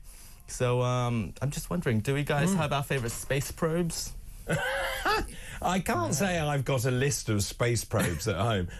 I think this is amazing science. Yeah, this is what I wish we were spending all of our time on, going to different planets and getting as close to the sun as we can. Yeah, it's my thoughts exactly. For example, my favourite space probe... What is your favourite probe? It was Voyager 2, which was the first space probe to go to Uranus and Neptune. And they went to Uranus in 1987, Neptune in 1989. And we still haven't been back to those planets. No. NASA is creating a new probe that's going to Uranus in the 2040s, probably. And that is just much too far away from my I mean, this is the sad thing of how we've sort of, you know, we had a man on the moon in 1969. We just haven't got much further. Well, and the space shuttle as well, and Challenger, and I remember that so vividly as a child, thinking this is extraordinary that you've got a reusable spacecraft. That's why I do like the privatization of space exploration, but at the same time, there's no money in going to these distant planets yet. Yet. Yeah, but also it depends what a mess we make of this one, doesn't it? So that we might be able to hop over to a different planet. Davis, thanks ever so much. Always a great pleasure. That was today's Tech Rundown. Tech Rundown. Lots of messages coming in. Let's have a look at some of these messages. I'm asking this morning, if there was a general election today, who would win and why do you think they would actually win. The number 0344 499 1000. You can send a voice note as well. Text the word talk in your message to 87222. You can message us on X as well. Good morning, David. Phil in Devon, good morning to you. Great show. Keep it up. Thank you very much. Talking of AI being more intelligent than humans, a Nokia 3310 is more intelligent than the whole of the Labour government. Very good. Love that. Lots of other messages coming in. Kev Mears in Shropshire, good morning to you. David, AI has loads of potential, obviously, but it's also dangerous. It could destroy us to protect us. Keep all of these messages coming in. Good festive morning, David, says Claire. Good festive morning to you. If we had a general election today, I'm really baffled by who would win. Just because the citizens of this country have not officially joined Reform, it does not have any bearing on the polls and statistics. As with any other party, also many of the pollsters, I believe, are biased. They're left-leaning. They give false data. I would hope that Reform would win, as I live in hope for our country. We also, Lewis, were talking earlier about COVID. Good morning, Dr. David. This is Neil in the Forest of Dean. Good morning. COVID, Dr. David, a practice run for communism, allowed to steal from shops, to bring in digital IDs, potholes to get rid of cars, two-tier policing, and so on. So, I mean, you said something about, do they think we're stupid? Yeah, they do.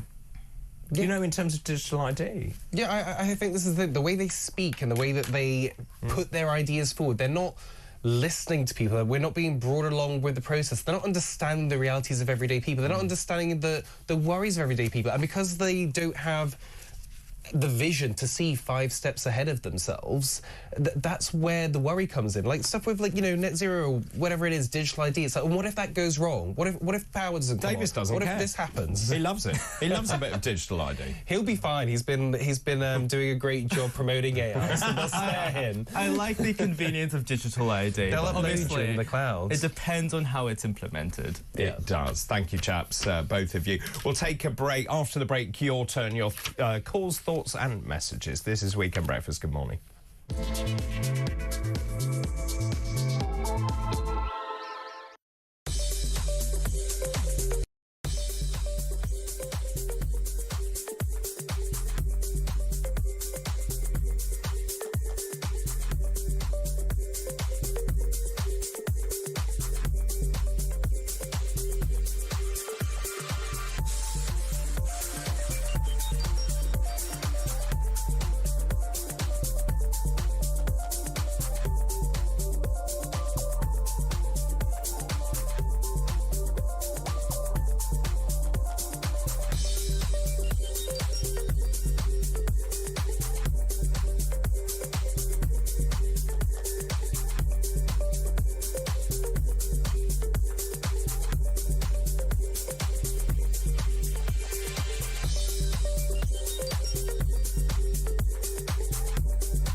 Don't be ridiculous. Of course, these are genuine numbers, because yesterday, in order to prove it, we had not one but 4 separate journalists and digital investigative journalists from Sky News, from The Spectator, The Telegraph, and the Financial Times, who all looked at what's called the back-end server, the database, with the Nation Builder database, so they could see the numbers, they could see new members joining.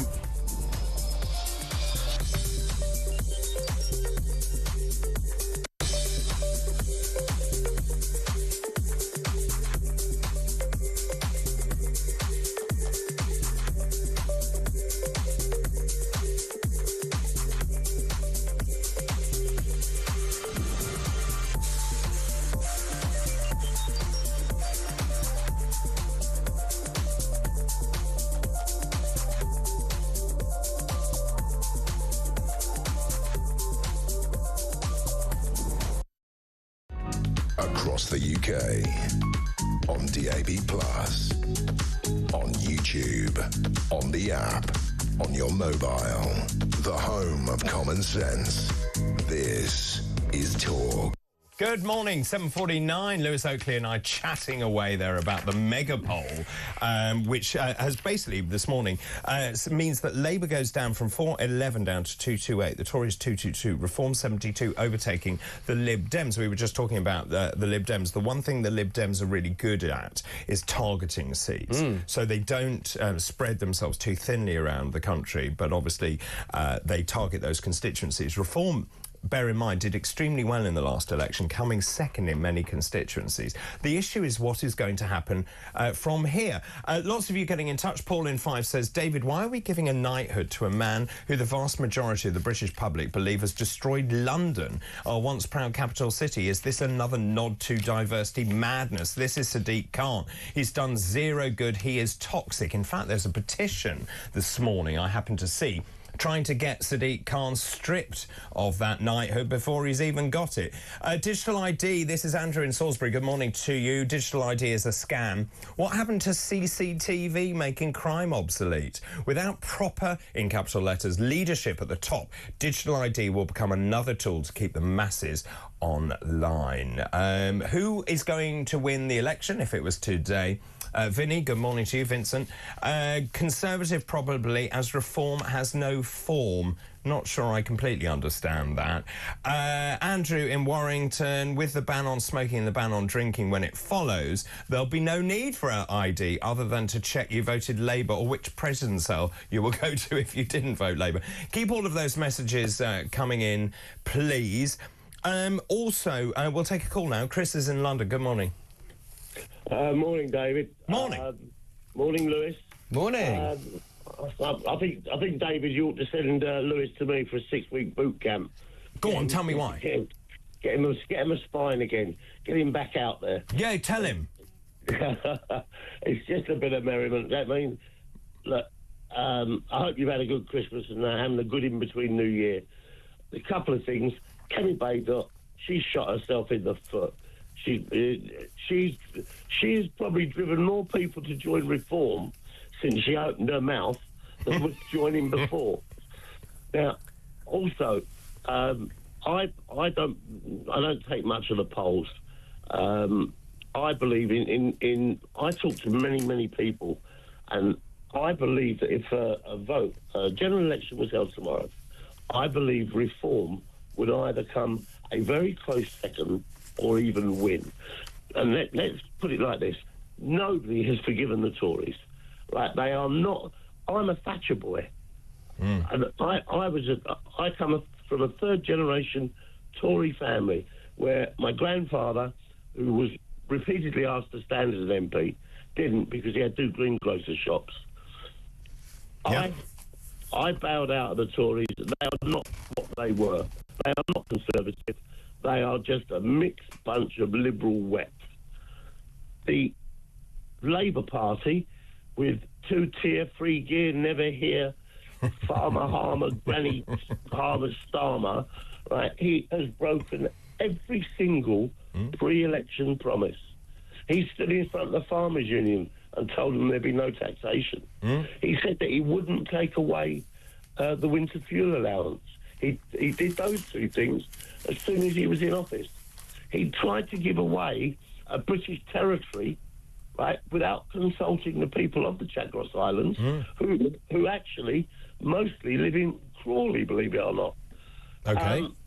And when you look into that, the KC representing the old Mauritius government that are out now was his best mate that started the Matrix Chamber, who he served with in the Matrix Chamber. Right.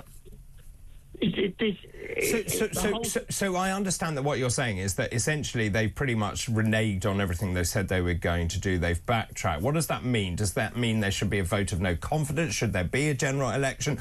The other bit that I just don't understand, and we were talking about this earlier, do you think, now Keir Starmer has gone off to, where is he, Madeira, I think, or wherever he's gone, do you think he's lying there on his sunbed thinking this hasn't gone very well? No, he's done exactly what he wanted. He's He's looking at fixing. These are the two. This is the thing that he's doing at the moment. He's looking to fix the next election. That's where his focus is. That's fix why it? he's looking at How fix it? 16-year-old voters.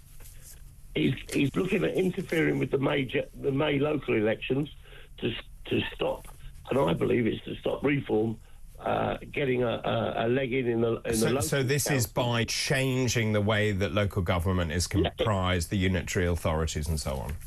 It's gerrymandering, and the thing. This is what I think. This is where I think reform can really make a difference. First of all, you've got to get the numbers out there that people can understand, because this net zero thing is actually bankrupting the country and stopping growth. Now, if you look, these are the actual figures. Carbon makes up 0.0044% of the atmosphere. Yep. Of that, 11% is created by human emission.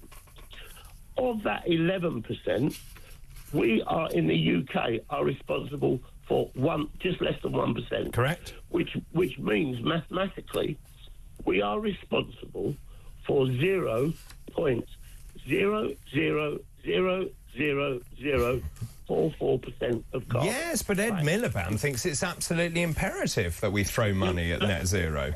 It's not, and we're not even saving it, because as Lewis correctly said earlier, all we're doing is we're exporting it to China and India by making them build coal-fired and gas-fired power stations to build the green solar panels and windmills that we're erecting over here that have a limited lifespan, all right?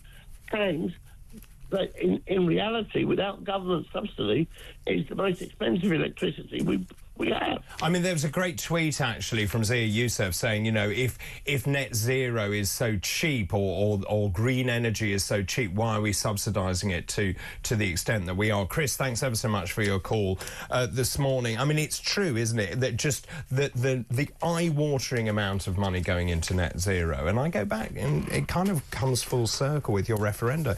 I'd like to see a referendum on net zero. I wonder what the result would be.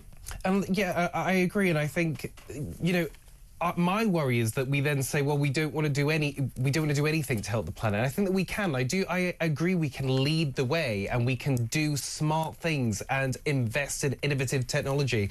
But it's this rush, it's this force to do things where you then are doing illogical things like we'll make more CO2 by importing it than just drilling for and carbon offset. All of those things that make no sense to anyone. I think that needs to be looked at. And just the fact that these people like Ed Miliband, who runs around so enthusiastically, which the first thing that comes to my mind is like, well, are you making money out of this?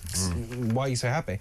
But I think that they need to speak to people that have reservations about it, like they're actual people, not just scum, and start to all come together to figure out the path that we need. Just very quickly, and time is tight, have we got time you can tell us about the Palace of Westminster? Have you got that story to hand? Yes. So it's haunted. Is it? I mean, there are so many jokes I could have made about this, but I won't. But so basically, this is a senior aide to the House of Commons has said that she's seen ghosts in the Palace of Westminster. Some of the things in here, quite violent. You know, people being pushed up against walls, people seeing a reflection in a mirror that isn't theirs. So they're trying to figure out whose ghost it could be. That it's haunted? Yeah. No, it's a spooky old building. Of course it's haunted. But also, if you think about Westminster Hall, I mean, that was the original site of Parliament. I mean, the stuff it must have seen there. They even had the trials there, didn't they? Yeah. They had heads hanging up in Westminster Hall. Of course it's haunted. Yeah, I've never seen a ghost, but I would love to. That's one of my things. I'd love to, because then I would know. Then I'd be like, well, I know now. That takes me back to my other days when I used to do a programme about the paranormal. But that's a very, very, very long time ago. Look it up, Most Haunted Live. Excellent programme, hosted by me. Lewis, thank you ever so much for your company this morning. Really good to see you. 2 hours has flown by. Thank you ever so much for coming in. We're going to take a break. Keep all of those messages coming in, please. If the general election was today, who would win and why? The number 0344 499 1,000. Lots of you commenting on that. After the break, I'm going to be talking about the latest political stories, this mega poll as well. What does that say for the Labour Party? Ryan Saby, Deputy Political Editor at The Sun newspaper, will be joining me. A very good morning to you.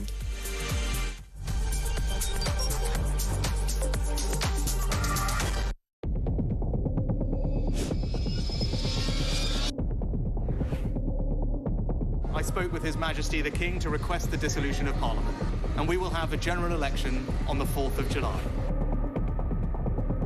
I have just returned from Buckingham Palace to form the next government of this great nation.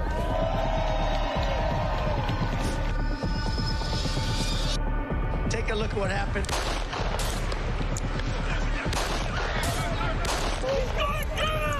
I immediately knew it was very serious, that we were under attack.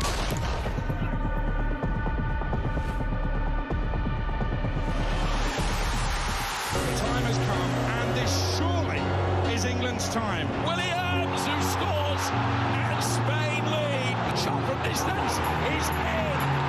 It is Cole Palmer. Low ball in, Oivamo slides it in. An absolute killer of a goal. I agree with the protest, but I don't think the violence was anywhere near necessary. No, I mean, I don't think anyone, Nigel, would ever think that the violence was the answer at all.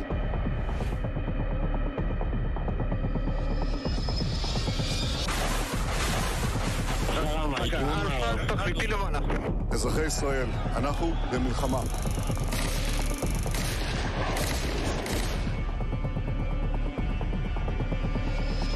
I probably took a bullet to the head because of the things that they say about me. If Donald Trump were president, Putin would be sitting in Kyiv right now. In Springfield, they're eating the dogs, the people that came in, they're eating the cats.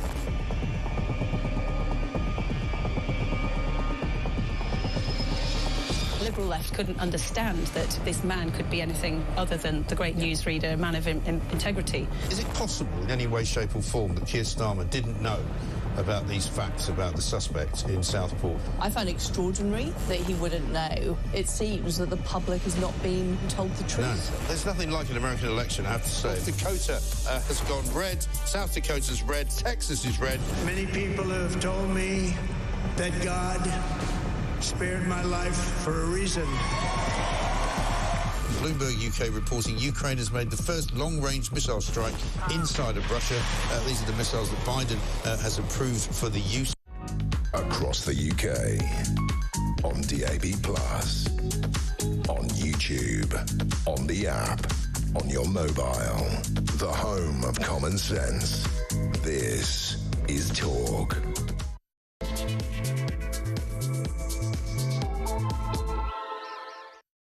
Hello, very good morning to you. It's just after 8 o'clock on Sunday, December the 29th. This funny period of time between Christmas and New Year. Hope you're very well. Are you tucking into things in the fridge? How's breakfast? Let me know.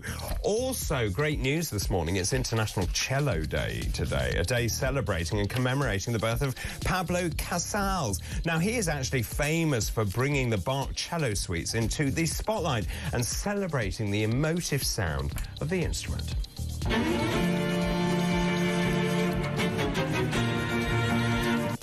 Great piece of music. Also, happy birthday today to Jude Law. He's an award-winning actor, father of seven.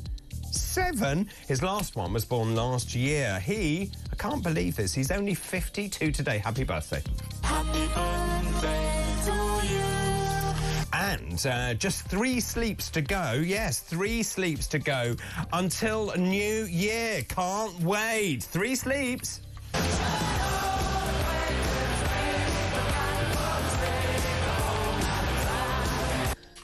That's probably the last time I hear it because I'm working New Year's Eve and New Year's Day, which means I'll be in bed about 6 o'clock on New Year's Eve. Anyway, let's move on to today's fascinating facts. Today's fascinating facts. Let's have a look at some new ones today. On this very day in 1918, the Sunday Express was published for the very first time. On this day in 2012, Bradley Wiggins won the Tour de France, an Olympic gold. He obviously had won the Tour de France and has an Olympic gold. He was knighted in the New Year's honours list as well. Also, the most decorated sailor in Olympic history, Ben Ainsley, was knighted as well. 78 awards were actually linked to the 2012 Olympics or the Paralympics. Also, I mustn't forget here, Paralympic cyclist Sarah Story also became a dame after taking 4 gold medals. And then on this day in 2013, a painting which was bought for £400, it featured on Antiques Roadshow, finally was revealed to be a Van Dyke portrait worth £400,000. Amazing stuff. The Father Jamie, who runs a retreat house, this is on the edge of the Peak District, said he was planning to sell the piece by the 17th century Flemish artist to buy new church bells. And those are today's fascinating facts.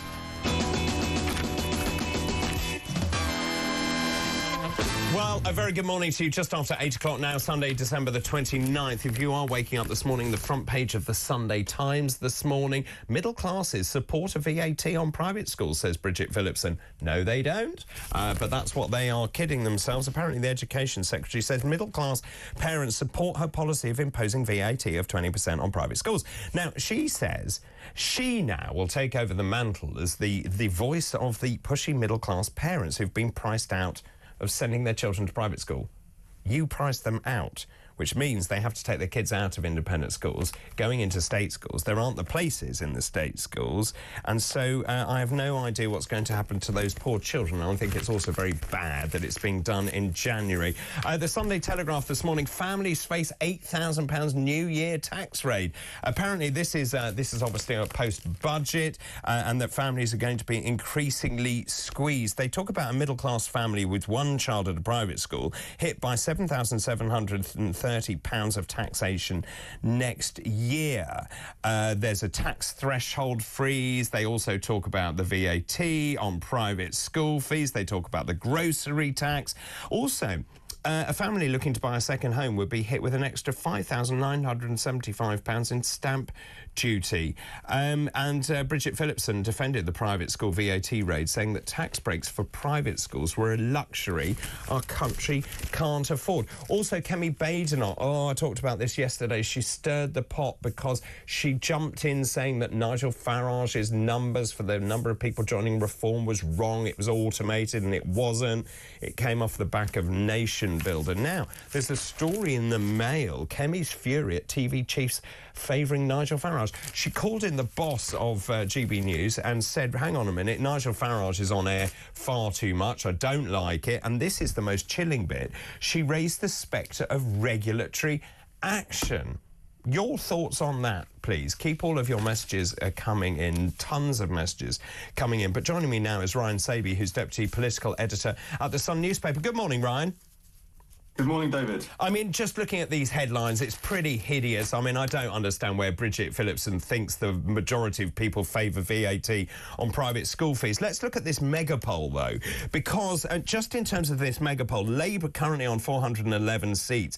They say they would hemorrhage 200 seats, leaving them with 228 seats. The Tories on 222, Reform on 72, and the Lib Dems on 58. I mean, the overwhelming sentiment, I haven't found many people who think the Labour government is doing a good job.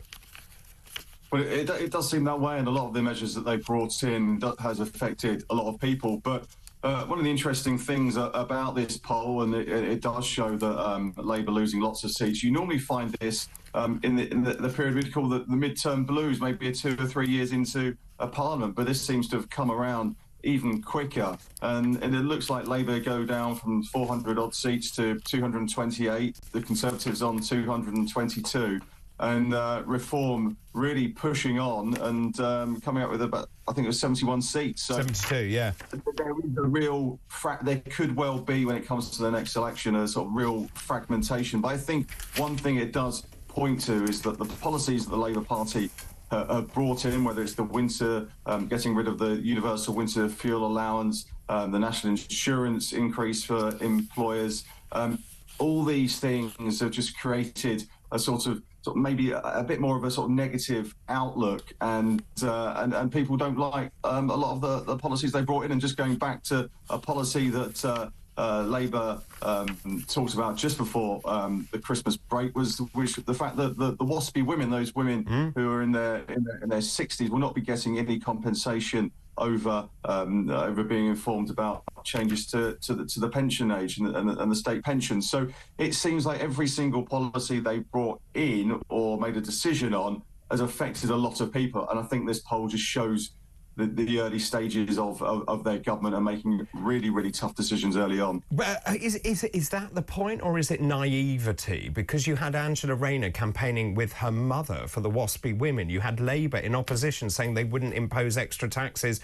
on farmers, for example. There was no mention of adding VAT to private schools.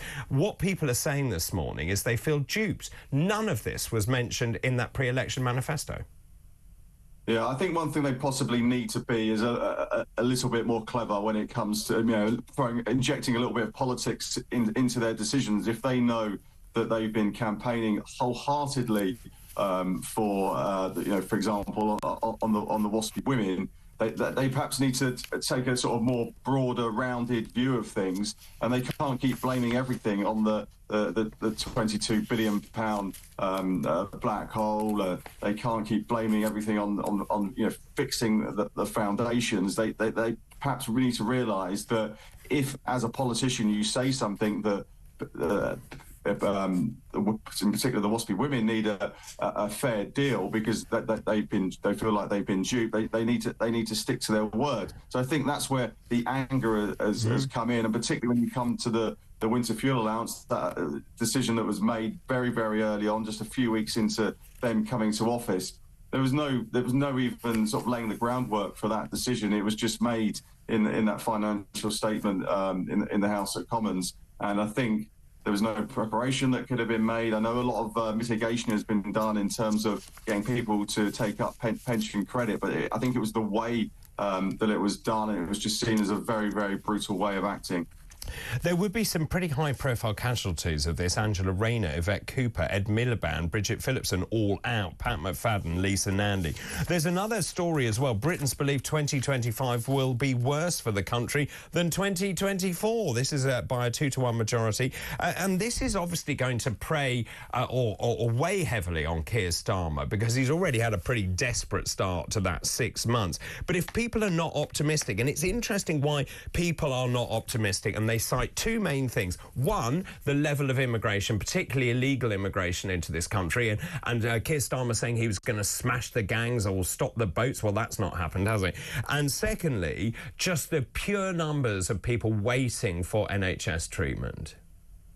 Yeah, they really need to get a grip of this. I think one thing concerns in Westminster, particularly on the NHS, is that Labour are going to come forward with a plan, I think, in the spring to really sort of dealing with the NHS and its issues. It's open to a public consultation. I think there seems to be a little bit of disquiet, as if to say, well, you can blame the Conservatives for being in power for 14 years and blaming them for everything, but then again, you had 14 years to come up with a plan, or at least a few years before the election to actually come up with something, a blueprint for making it work. So why are we waiting almost another year for a big plan for the NHS and to make it work?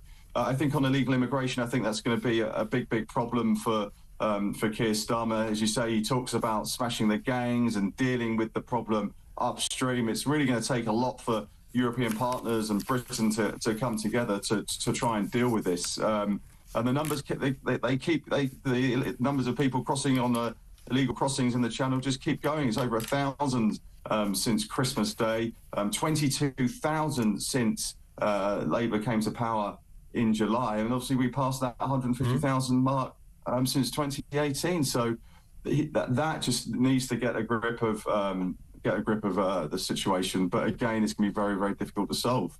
And that's the point, is there's nothing tangible here, because at least the Conservatives had the Rwanda plan that hadn't come into effect, so we have no idea what form that would have done or what impact that would have had. And of course, almost day one of the Labour administration, it probably was day one, Rwanda out the window. But what has it been replaced with? No one can see what Labour actually is doing.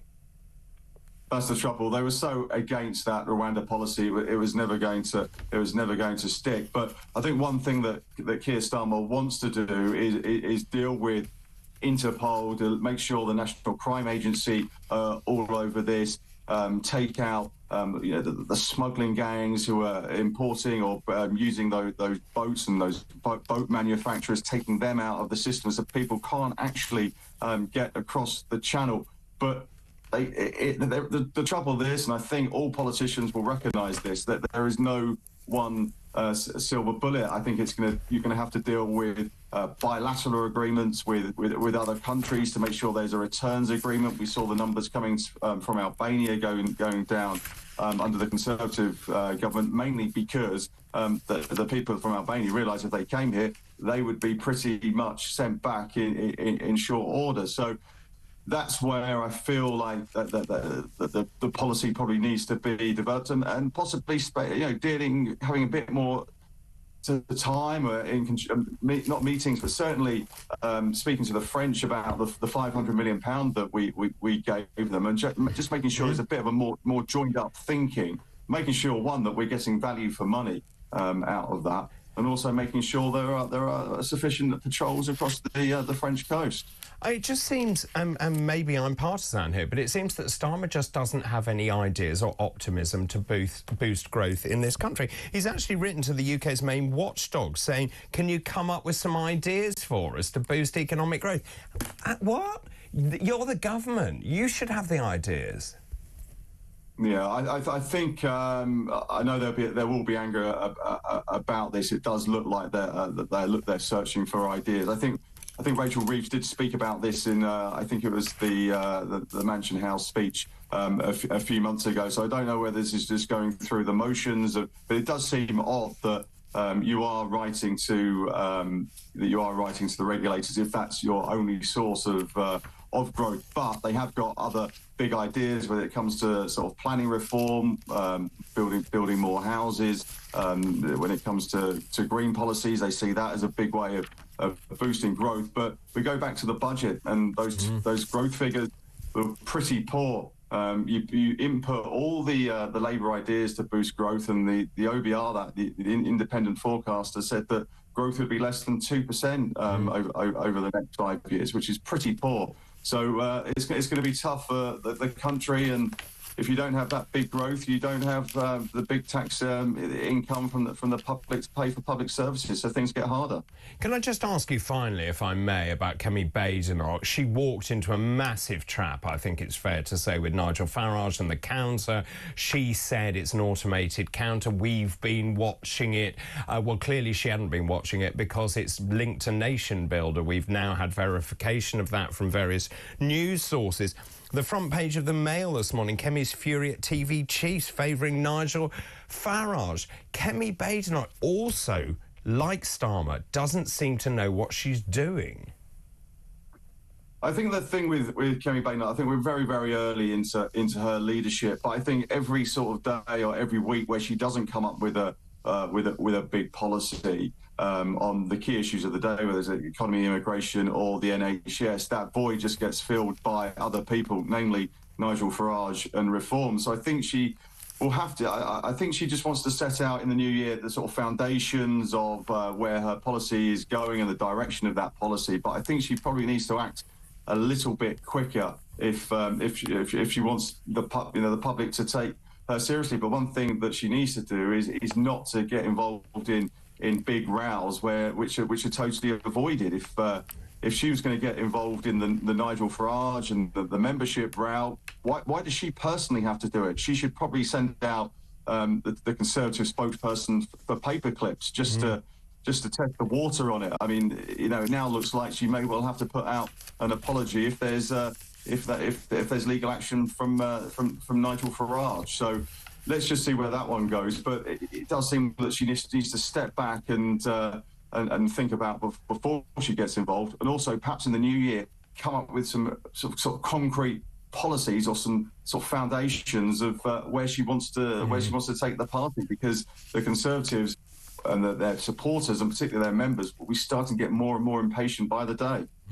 Really good to talk to you, Ryan. Happy Christmas. Hope you have a great new year as well. That's Ryan Saby, their Deputy Political Editor at The Sun. Good morning, David, says Daniel in Surrey. Good morning to you. Regarding Kemi Badenoch, she is dragging the Tories into a life support situation. I agree. I hope she knows that it will be Nigel Farage, his party, his support will be the ones turning the machine off. Excellent show. Thank you very much for your message, and thank you for that sentiment as well. Good morning, good festive morning, David and Ryan. The private school tax is only going to help the very well off and make the private schooling education system even more elitist, thus dumbing down of the private education system, keeping the Quentin Nice but Dim and the Clever Joe blogs out. Oh, I see. Quentin Nice but Dim in and the Clever Joe blogs out. I agree. Elitism reigns supreme. So much for the socialist thinking of Labour. Two more very quick ones.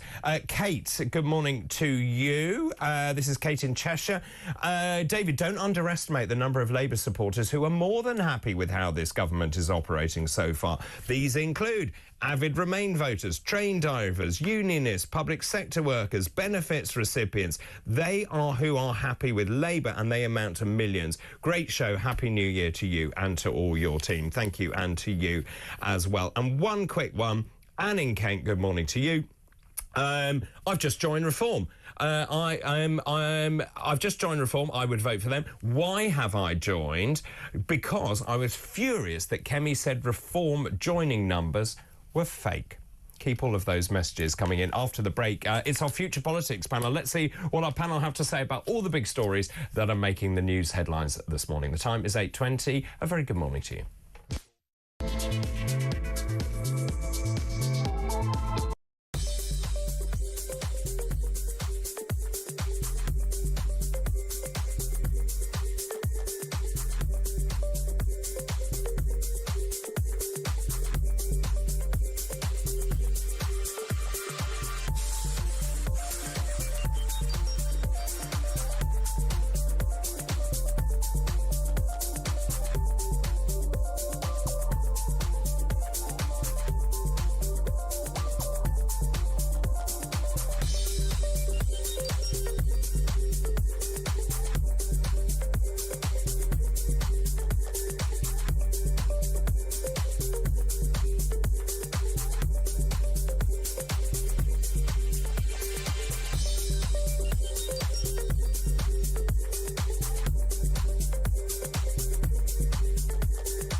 It's do what I say, not as I do attitude. I mean, Just Stop Oil, they are hypocrites and they are a blight on society, aren't they? I mean, look, if I was doing Just Stop Oil's PR, which is not a job I would ever do, but if I was, I would say, do you think that maybe you should source those T-shirts from such absolutely watertight, ethical places that no one could ever dream of putting you on the front page of the Express to complain about this? That's the first thing I'd say to them. So they're not very bright, are they?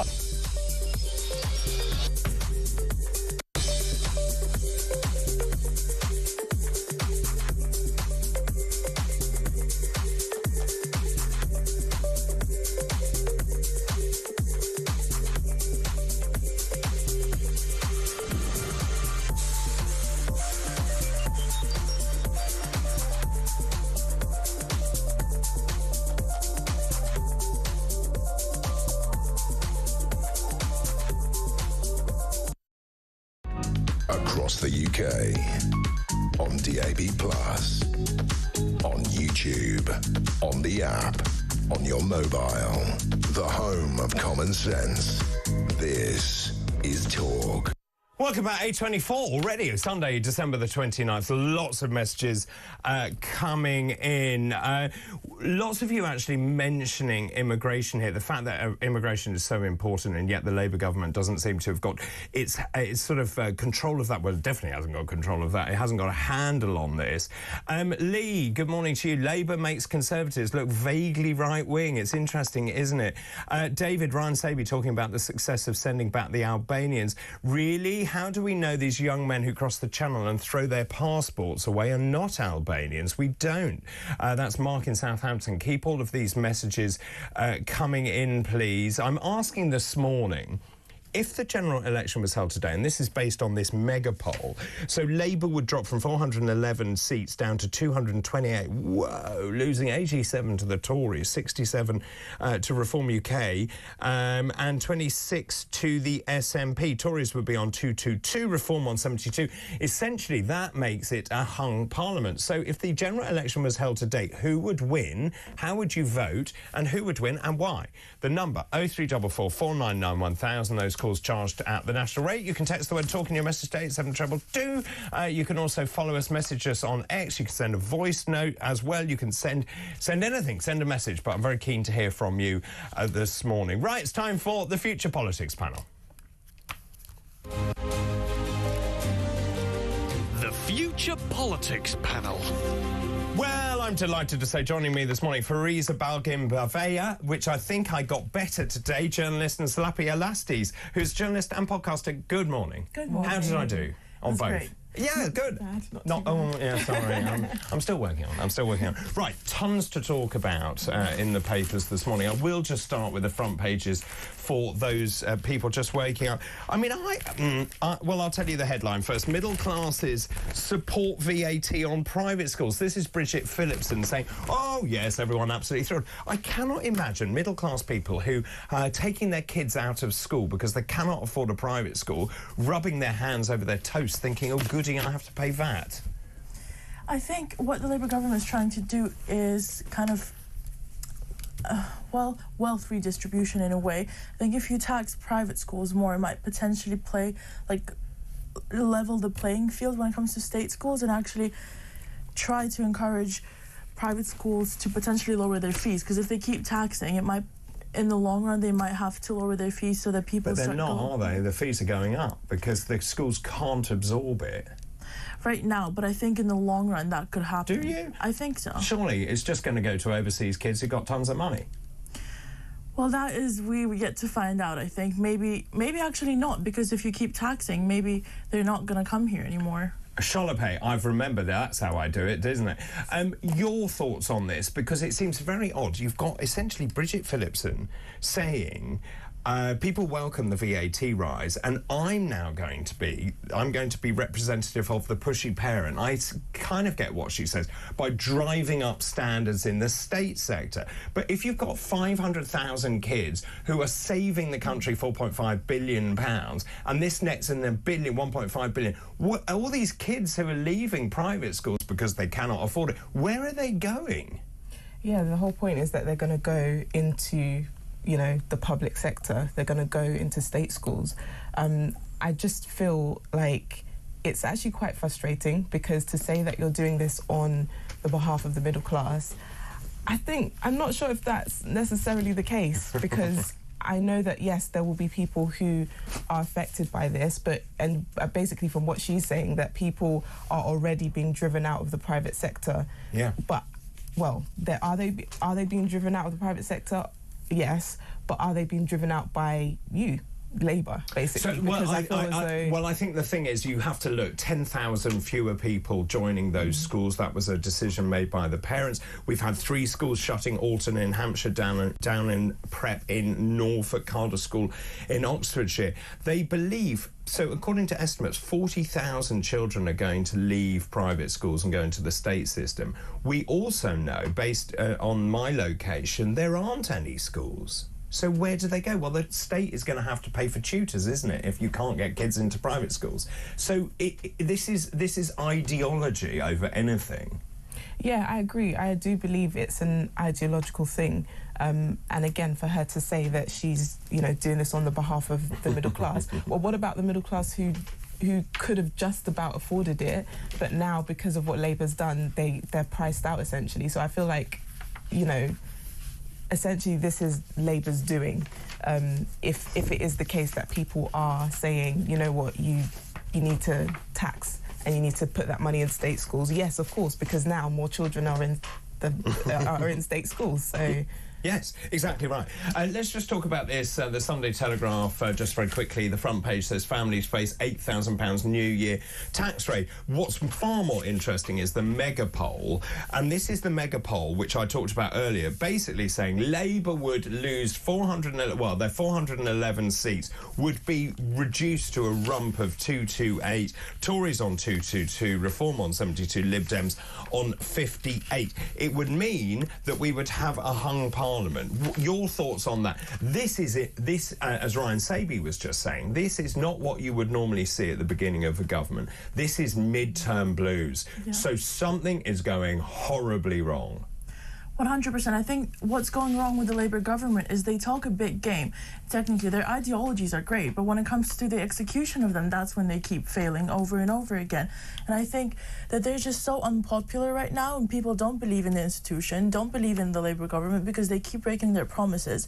So if that does happen, if they do lose those seats, then I'm not opposed to that. I think that may be a good idea because you get proportional representation in a way. Do you think we will? Potentially. We'll see how it goes. I feel like in the new year, see, maybe. So that's an interesting rabbit hole to go down, because PR is often a system which people like when you're a smaller party because you get better representation. Let's look at Reform, for example, 4 million votes, but they only got 5 members of Parliament. Now, if you had PR, they would have many more members of Parliament. Now, the parties like Labour, there's no way they would vote for PR right now. Yeah, I don't think I could see this country going down the PR route. Why? I don't think it would work. Why would it? I thought like we want to be closer to Europe. That's a very European model. No, I don't think it would work. And the reason I say that is because right now we've got parties that are very much polar opposites coming to the fore. We've got, Reform, the Conservatives, Labour. I don't see a world in which they would be able to but you say that, but across Europe they also have diametrically opposed parties that are all sitting under PR, and somehow you have to cobble together policy on the back of it. 100%, and that's my point. I think maybe we should go down the PR route and actually focus on the people rather than this is just partisan politics, what we have right now. Everyone's creating an us versus them mentality, and I don't think that's right for the government to do, because they need to put their people first for the first time. And I think this can also encourage voting for smaller parties because they're going to feel encouraged and going to feel heard. That's a really interesting point, because for smaller parties, they often say, people say, well, I would vote for that smaller party, but I don't want to because I don't want my vote to be a wasted vote. It's interesting, just finally, before we go to the break, it is interesting that Labour came to power with this huge number of MPs, and yet they got fewer votes than at the height of, say, Corbyn. And that shows that people didn't vote for Labour, they voted against the Tories. Tactical voting. Yeah. And people didn't really know where to go. After the break, thank you for the moment. After the break, I'm going to be talking about this survey that says Britons believe that 2025 will be worse for the country than in this year. Another blow for Keir Starmer. We'll talk about that after this break.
across the UK.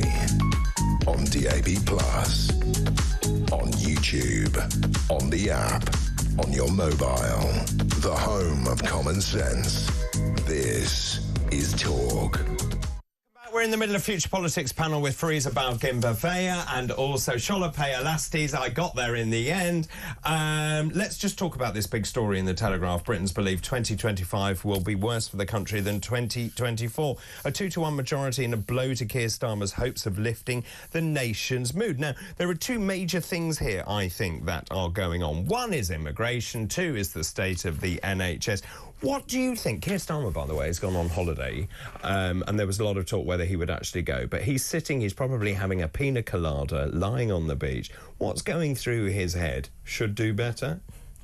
Yeah, I do think that... he's perhaps a little bit worried.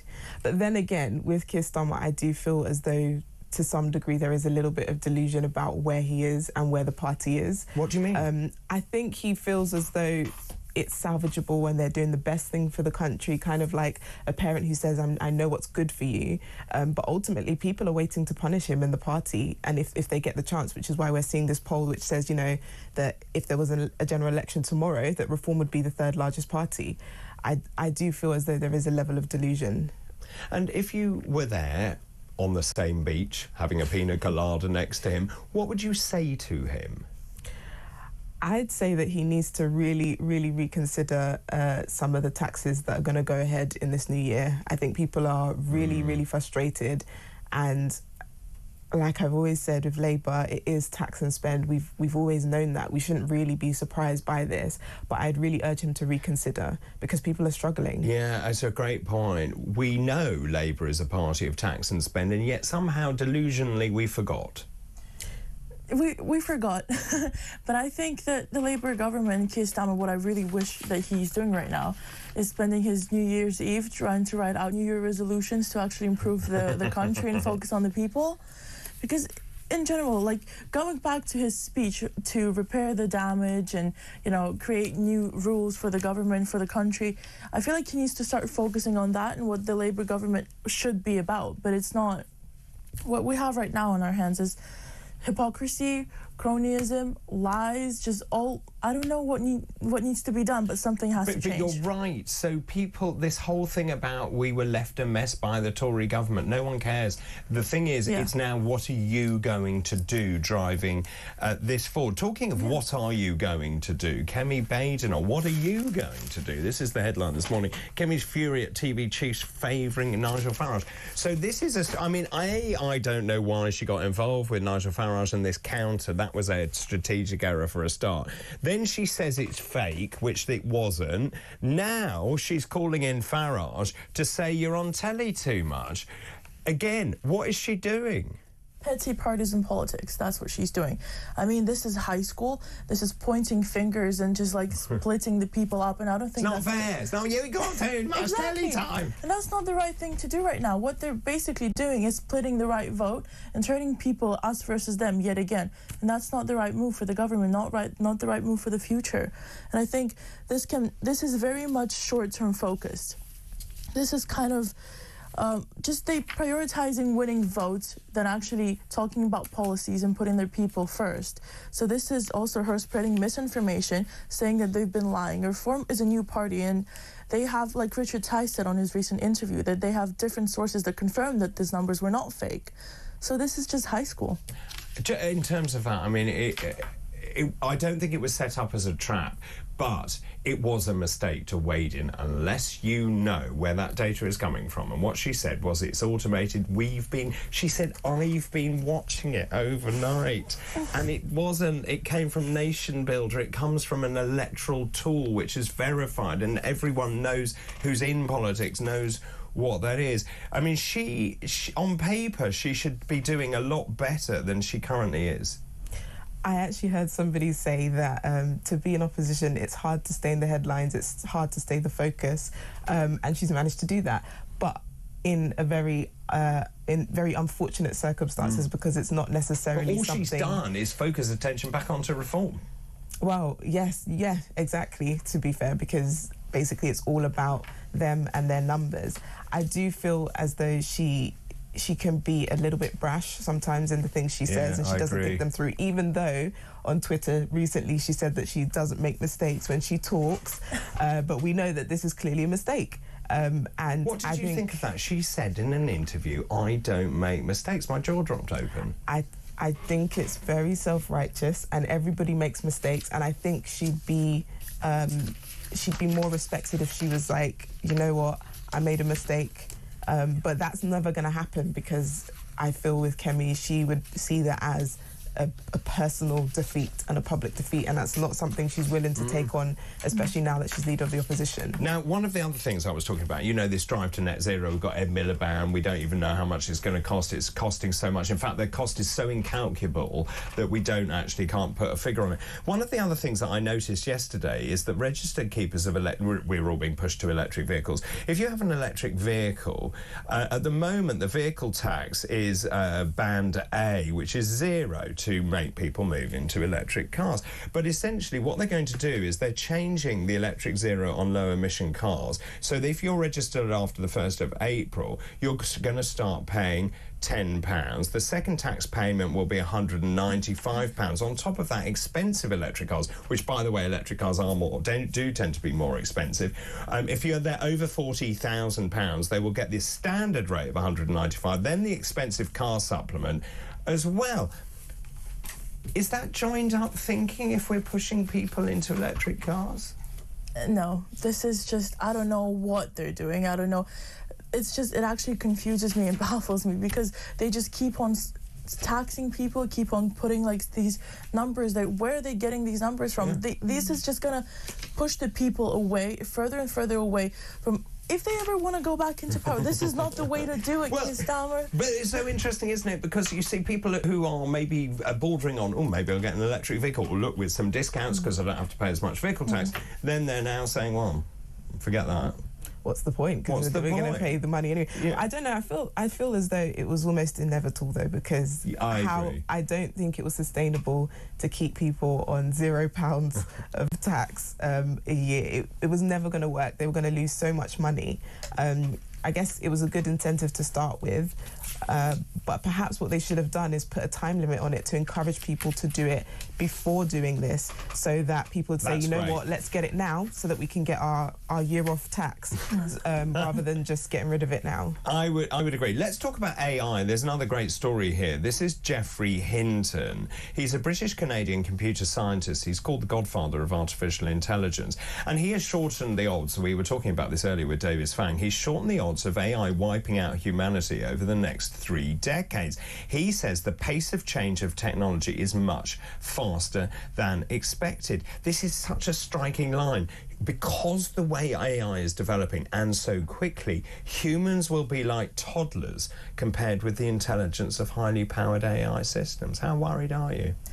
Not necessarily too worried, to be honest, because I think when you look back in the past, people were thinking that we were going to be in a very different place by 2025, and we're not. I think we have a lot of things to develop and a lot of things that we have to look forward to in the future when it comes to AI, and I think AI is a great tool.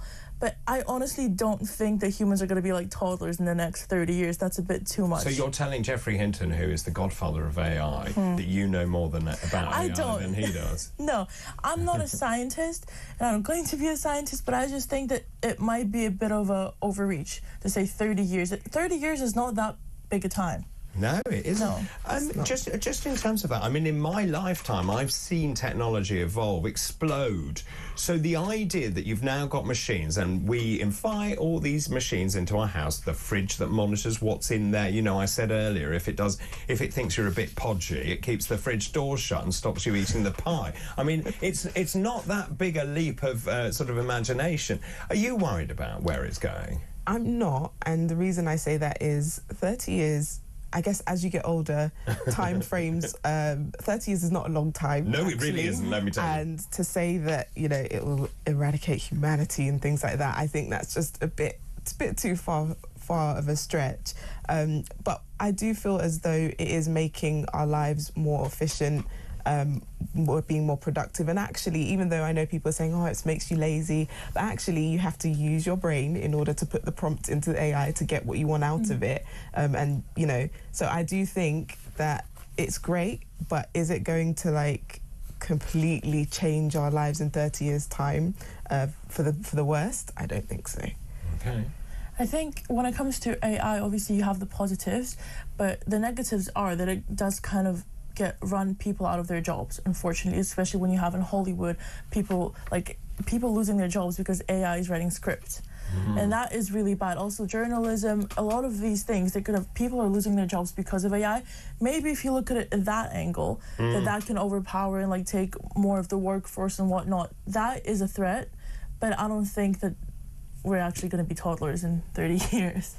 I mean, it's interesting. When I look at those AI-generated things, if you put it into Google, for example, the first thing you now get is an AI-generated whatever. But I have no idea whether the AI-generated whatever is accurate. So that's another problem. That is the problem I have with it, because it comes up and you're like, okay, but I still need to just go and have a little Google and check that this is actually right. I need the source, yeah. Yeah, absolutely. Thank you for the moment. We'll take a break. After the break, we'll continue with some more of today's top stories. This is Weekend Breakfast. Good morning.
So I was holidaying on the east coast of Sri Lanka in my friend's guest house, Galaxy Lounge in Aragon Bay. And I was asleep in my hut, which was just off the beach, just a few meters from the beach, when the tsunami struck. So the first thing that I became aware of was the door to my hut flinging open and water flooding in at first, and then in the split second it was flooding in, it started to come in from all sides of the doors and the windows.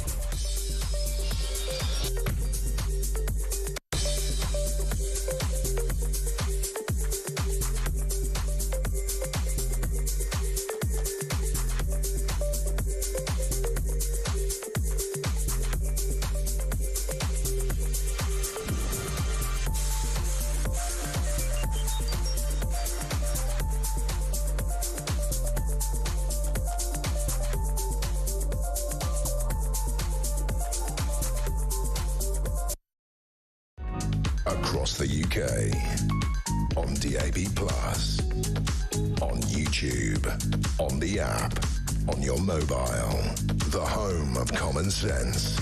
This is Talk. Certainly is. Future Politics panel, Fariza Balgin. I did it wrong this time. Fariza Balgin-Vaya, journalist, and Charlotte Paolasti is joining me this morning. Let's move on. There's a great story, actually, that broke yesterday, but I think it's worth going over it. Grange Hill and Hollyoaks creator Sir Phil Redmond said modern broadcasting lacks courage, suggested that TV watchdog rules should be broken more often. Now, I'm old enough to know what Grange Hill is. You probably aren't. But he said that actually the courage has gone out of broadcasting. There's too much risk aversion. It's all become sort of, I'm going to paraphrase, mushy and grey. Is that true? Well, I'd say the equivalent of Grange Hill for me was Waterloo Road. Oh. And it was steamy, the scandals, all sorts. It was great TV.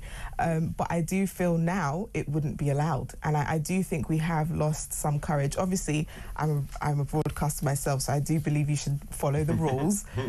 But I do feel as though it's taken some of the excitement out of it, some of the things that happen. And I think he's also right. There are things that happen in real life which, even though broadcasters might not like to be on air, they're a depiction of real life, and people want to see that.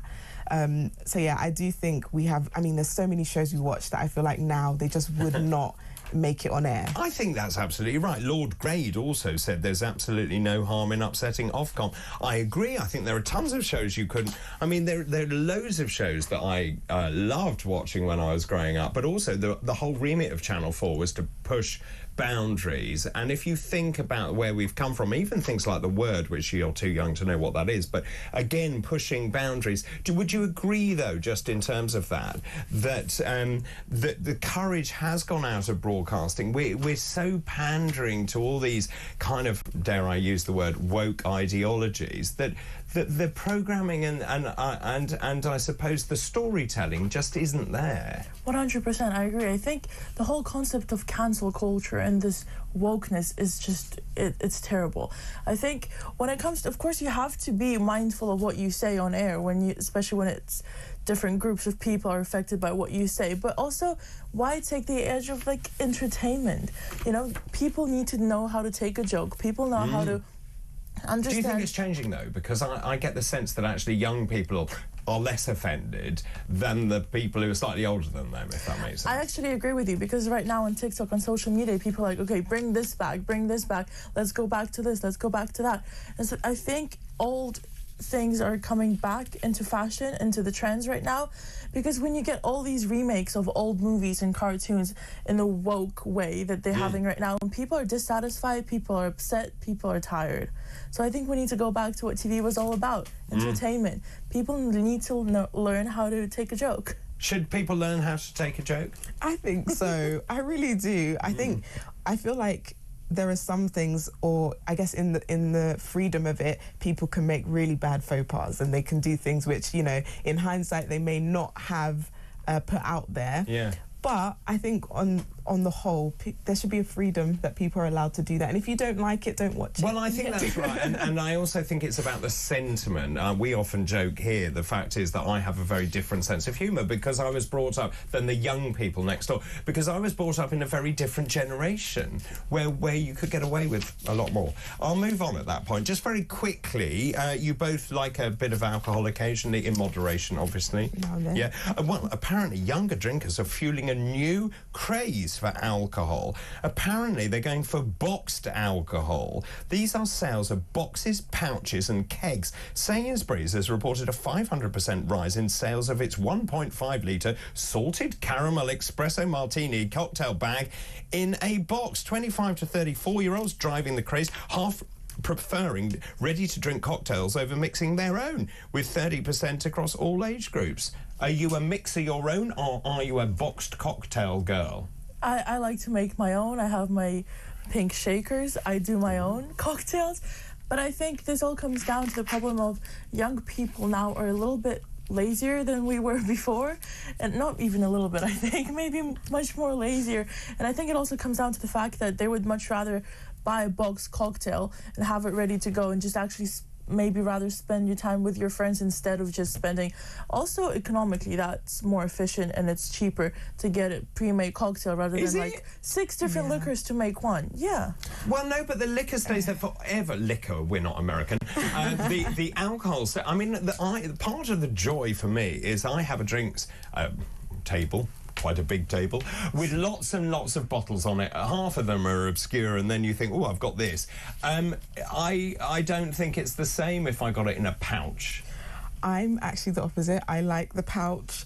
I like the ready to go. Do you? Yeah, because I just feel straight as though... in there. Yeah, because unless you're like a mixologist, like it's just nice to have the right quantities and for it to taste exactly the same every time you have it.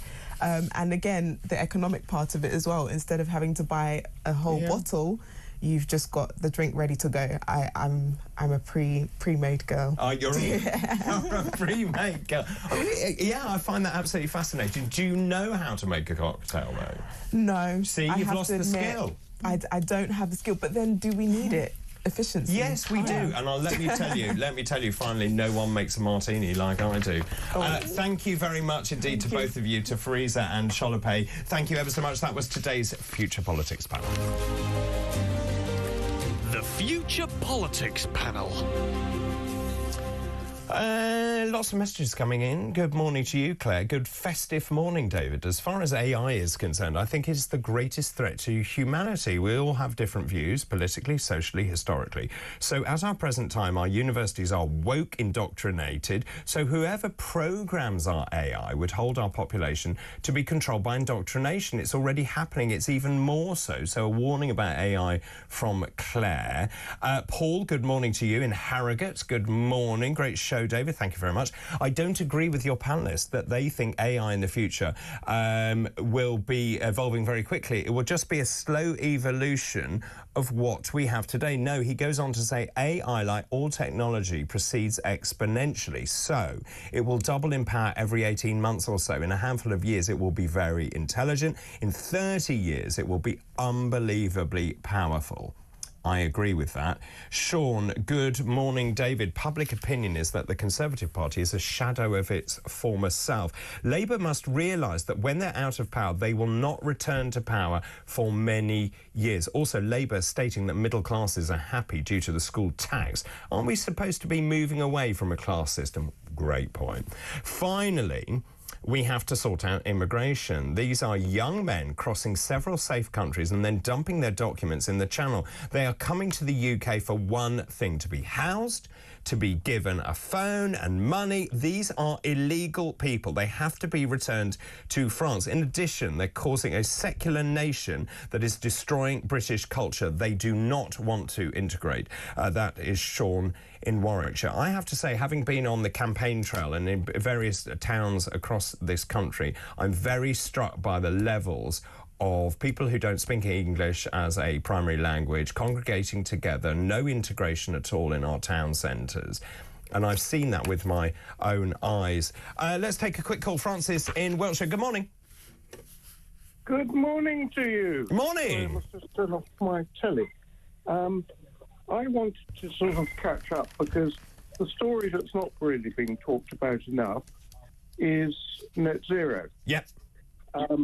And I'm confused as to where parties are. I know the Labour are totally for it. Yep.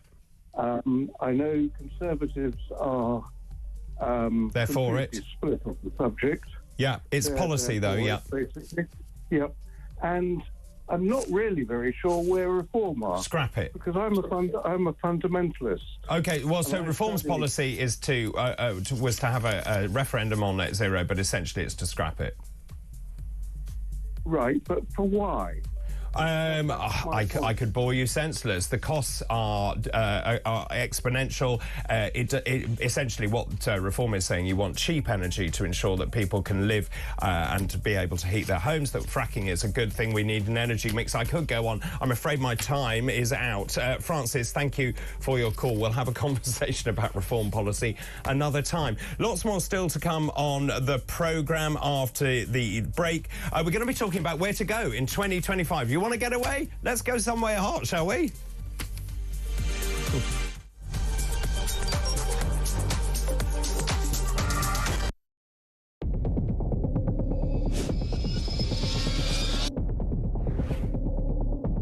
I spoke with His Majesty the King to request the dissolution of Parliament, and we will have a general election on the 4th of July.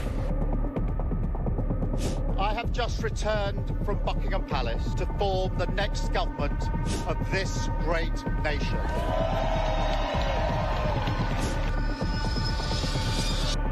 Take a look at what happened.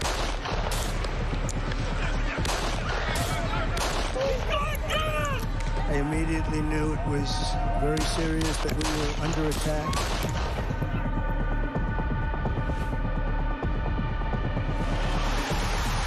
The time has come, and this surely is England's time. Williams, who scores, and Spain lead. Shot from distance is in. It is Cole Palmer. Low ball in or far ball, slides it in. An absolute killer of a goal. I agree with the protest, but I don't think the violence was anywhere near necessary. No, I mean, I don't think anyone, Nigel, would ever think that the violence was the answer at all.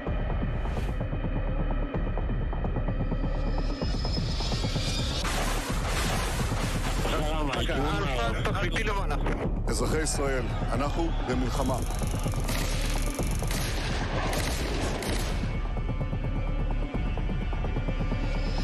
I probably took a bullet to the head because of the things that they say about me. If Donald Trump were president, Putin would be sitting in Kyiv right now. In Springfield, they're eating the dogs. The people that came in, they're eating the cats.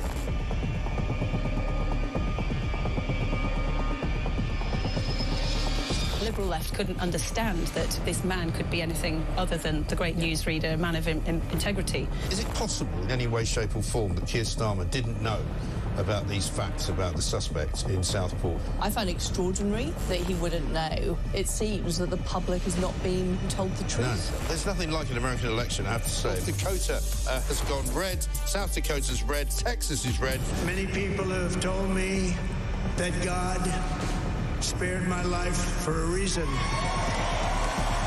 Bloomberg UK reporting Ukraine has made the first long-range missile strike inside of Russia.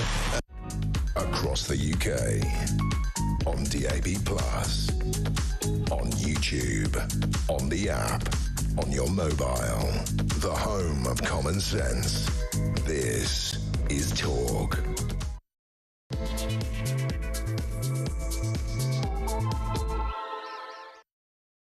Good morning to you, just after 9 o'clock already, 3 hours gone. Oh, it's very foggy outside. Good morning, just after 9 o'clock, Sunday, December the 29th, in this funny period of time between Christmas and New Year. Welcome along. This is Weekend Breakfast. Great news for you this morning, because today is International Cello Day, a day commemorating the birth of someone called Pablo Casals. He is famous for bringing the Bach cello suites into the spotlight and celebrating the emotive sound of the instrument.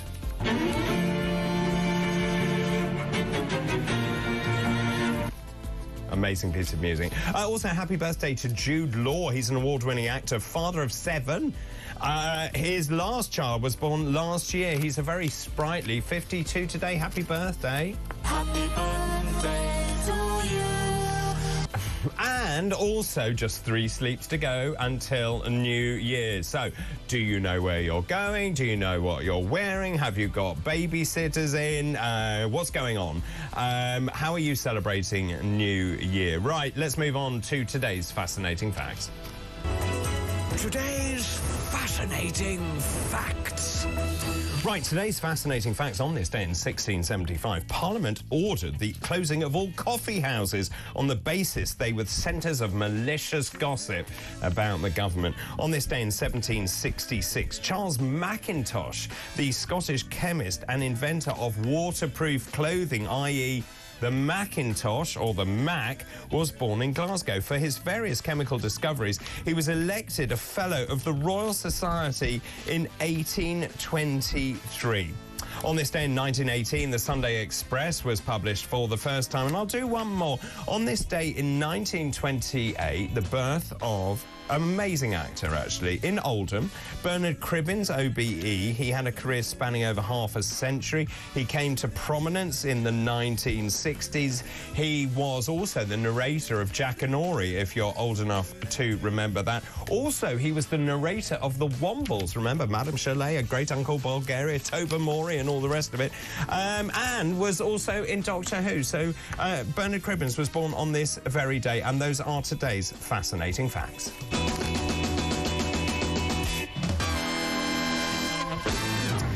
Lots of messages coming in this morning. If you are just waking up this morning, Kemi's fury at TV chiefs favouring Nigel Farage. This is front page of the Mail. Apparently, families face £8,000 New Year tax raid. That's according to the Sunday Telegraph. My favourite headline this morning from the Sunday Times. Middle classes support VAT on private schools, says Phillipson. Do they? Not quite sure that's true. Lots of other stuff. We were talking about this as well. The Daily Star, the rise of the killer robot fridges. That's right. The robot fridge could have it in for you.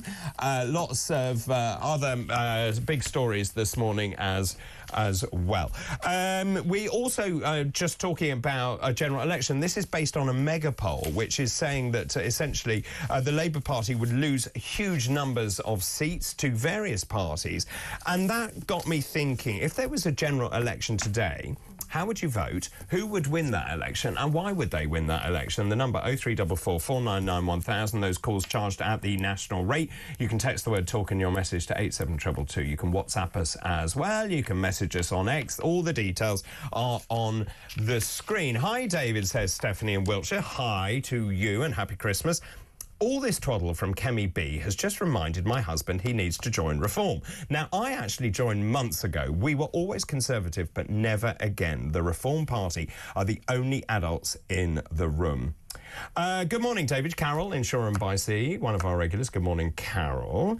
Of course, David, 2025 will be worse than this year because we'll be forced to have a whole year of this spiteful, ignorant, useless Labour government rather than just a dreadful 6 months, which we've just had.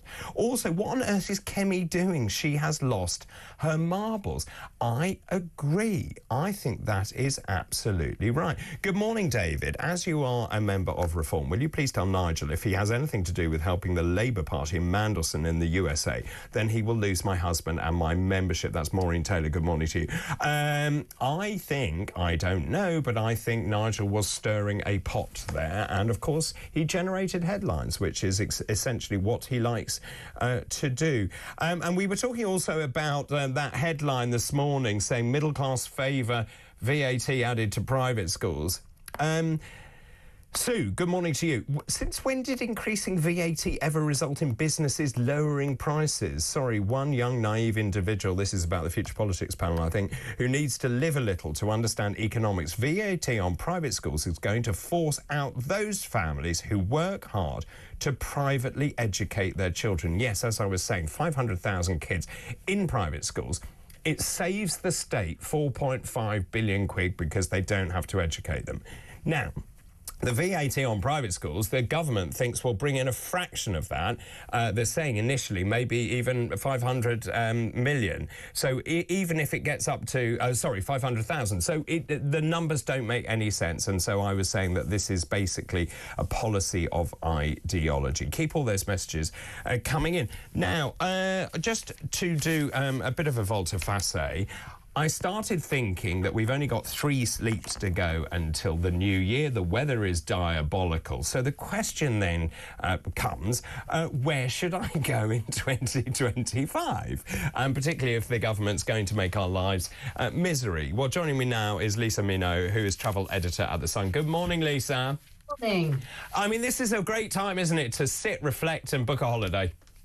It is. We've got the sales on. All of the big tour operators have got their sales on, and they're all looking to get us to book our holidays as soon as possible. And as you say, when you look out the window, now is the time to start thinking of some sunshine, isn't it? Well, I think so too. Now, in terms of those sales, and you very kindly gave me sort of advanced copy of some of those sales, just talk us through the sorts of deals that are on offer, because obviously, as you say, the tour operators desperate for us to commit right now.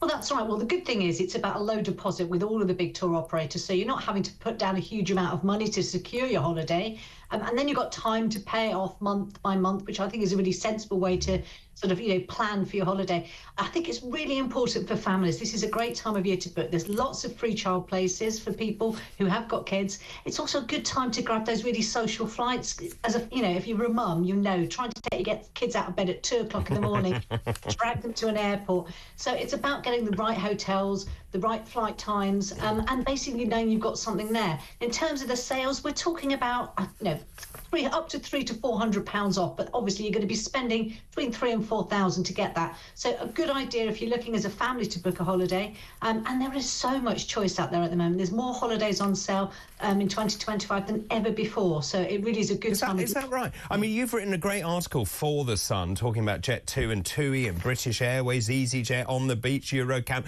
all of them offering. And actually what was quite interesting to me is that those deals, you talk about saving 300 quid or thereabouts, that's across multiple operators, isn't it?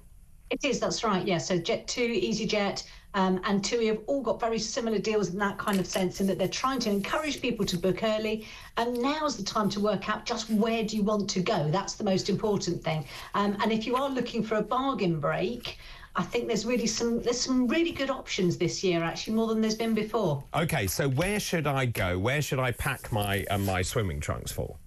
So I think Turkey is looking really good this year in terms of lots of offerings for families, huge amount of expansion there in terms of really lovely hotels.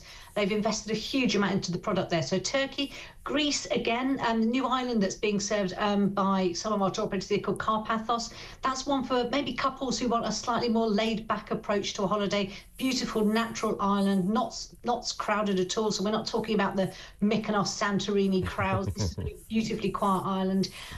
Cape Verde as well. So EasyJet have got new flights into Cape Verde this year. Now that's a little island off the coast of West Africa, sorry. Beautiful beaches, a really great place to go if you want a really relaxed fly and flop type holiday, and it's got really good weather all year round. That sounds lovely. Now, in terms of popular favourites, I think the Brits, they still like Spain, don't they?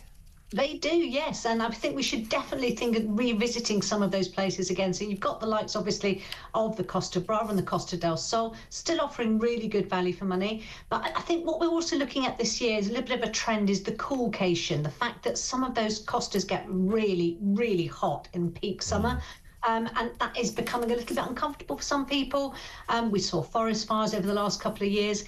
So another tip, I think, is the Galician coast, which is the coastline at the very top of Spain, around the sort of Santander, Bilbao area. Beautiful rugged coastline up there and cooler temperatures. So it's a nice one to go to in the middle of summer. So you're going to guarantee lovely sunshine, but you're not going to be boiling hot. I mean, Spain is much more expensive than it used to be. In terms of bang for your buck, where would you go where your money might go further? Another good tip is Montenegro. So that's just alongside Beautiful, Croatia. isn't it? It's utterly beautiful. And actually the prices there are much more keen even than Croatia itself. Croatia was always, for the last few years, this is a great budget place to go. But actually Montenegro's, I think, taken that crown because the prices have risen slightly in Croatia, although it's still a beautiful place to go on holiday as well. Another one that's on the up is Albania. The one thing I have that sort of slightly is a negative for that is that there isn't quite yet the hotel beds there that will actually sort of support a big tour operator. So although it's really cheap to go there, it's a kind of independent holiday. You're not going to be able to go there on a package. Right, OK. Are there places that we shouldn't go? So I'm just thinking like Barcelona, for example, where we saw protests against mass tourism. I don't know about places like Bali anymore. Yeah, I mean, I think there's definitely a choice this year to be made that, some places where the locals are really upset about, perhaps not so much the tourists themselves, but the impact that's had on their local housing markets. It is about making sort of maybe a different choice, a destination dupe, somewhere that's similar to that, but not the same. So instead of going to Barcelona, my top tip would be to go to Valencia. It's a beautiful city. Obviously, they were recovering in previous months from the floods, but that's all done and dusted now. And there you've got beautiful old town, you've got fabulous beaches, really long, wide, lovely beaches. You've got all of the great food, some fantastic museums in the Turia Gardens that wind all the way down from the old town to the sea. And that's a top tip, I think, for really just an alternative to your Barcelona, but with the same bang for your buck. I mean, one of the problems with mass tourism is, of course, the imprint that mass tourism can give to some of these places. I'm thinking particularly of Thailand. I last went to Thailand, quite a long time ago, 30 years ago or thereabouts. It's changed. It has changed hugely, yes. I mean, we've got lots more flights out there now. BA have just gone back into Bangkok, so there's a lot more flight availability. That's bringing the flight prices down. So there's some really good flight prices for Thailand at the moment. And again, it has actually been a much more sort of improved market in terms of lovely hotels. My tip is Chiang Mai, actually, in the northern Thailand. It's just one of my absolute gems. I love that. You're not by the beach, of course you're not, but there's so much to see and do, and it's a really lovely city. Yeah, I loved it. I went elephant trekking there, I think, and I drank tea out of bamboo mugs. So for your, what do you tend to do? You're in the know, so where would you go? It's a bit embarrassing, this. So, travel editor of The Sun, I could go anywhere in the world. I have been to the same campsite in the south of France every year since I was 5 years old. Now, Lisa, you don't strike me as someone who would go to a campsite. Oh, I love a campsite. It is my perfect holiday. I've got 4 kids. Growing up, it was quite difficult to find holidays that I could afford with 4 children. Campsites have always been the one for me. Total freedom. We're right by the sea in the south of France, and it's just been my little place away from home away from home. But that's not to say that there's lots of other places that I'm really looking forward to going to this year. And another tip as well, I think, to really people to sort of expand their horizons is to look at the cruise market as well. It's a huge expansion in cruises in the last few years, and the prices are really keen. I think if you're a family, they're a really great alternative to a sort of land-based resort holiday. I'm glad you brought it up, because I was going to say I'm a recent convert to going on a cruise ship, but actually I'm not. I've been doing it now for 7 years or thereabouts. And also I tend to travel with my mum, and it works brilliantly with being from different generations, because of course you're together, you can do separate activities and then join up for dinner. That's right. And multi-generational travel, that's another big thing for this year. Families getting together with grandparents, parents and kids, all holidaying together, helps to save costs. And also you've got some built-in babysitters as well. But definitely a cruise is yet another one. Lots coming out of the UK this year. And some of those big ships, the Royal Caribbeans, P&Os, the big ships, they've got loads of activities, lots of things to see and do. And you're not having to go through an airport, which I think is always a benefit at the moment. I would agree. Lisa, really good to talk to you. Happy Christmas to you. Lisa Minnow there, a travel editor at The Sun, who, of all the holidays she could go on, goes to a campsite in France. I think I'd choose something else, personally. Lots of messages coming in. Keep all of these messages coming in, please. Also, I'm just asking, has Kemi Badenoch lost the plot? Does she have any policies? Why is she attacking Nigel Farage in the way she is? Labour also looks, according to that mega poll, like it would be pretty decimated if there was a general election today. So, if there was an election today, who would win? How would you vote? Why would that party win, do you think? The party that you think will win. Keep all of those messages coming in, please. The number 0344 499 1000. After the break, we're going to be delving into some entertainment news. Lottie Hume, a senior reporter at The Sun. It's a Sun takeover going on. Lottie will be with me after this break. This is Weekend Breakfast. Good morning.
demonstrating its do what I say, not as I do attitude. I mean, Just Stop Oil, they are hypocrites, and they are a blight on society, aren't they? I mean, look, if I was doing Just Stop Oil's PR, which is not a job I would ever do, but if I was, I would say, do you think that maybe you should source those T-shirts from such absolutely watertight, ethical places that no one could ever dream of putting you on the front page of the Express to complain about this? That's the first thing I'd say to them. So they're not very bright, are they?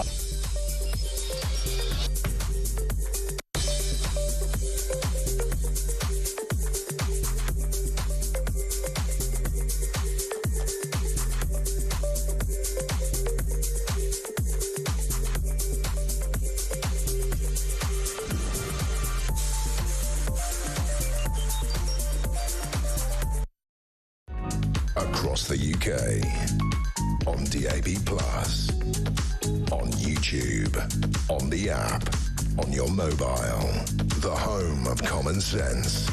This is Talk. Welcome back, 9:21. Sunday, December the 29th. Tom, the producer, has just been fired for being rude to me. Good morning, good morning. Thanks ever so much for your company in this very strange period of time between Christmas and New Year. I'm asking this morning, if there was a general election today, how would you vote? Who would win and why? The number 0344 499 1000. Helen Drayton, or Helen in Drayton. I would vote Reform. We need a fresh approach, new ideas, new faces, hopefully prosperity, putting the indigenous people of Britain first and foremost. Good morning, guys. This is Reg Gardner. Good morning to you. Great show as always. Thank you. In regards to a new election, unfortunately, Labour would win again for one reason. That's because Reform isn't quite big enough yet to run the country, and the Conservatives have completely finished themselves off. So, unfortunately, I think Starmer's army are going to be here for at least another 6 or 7 years. I don't agree.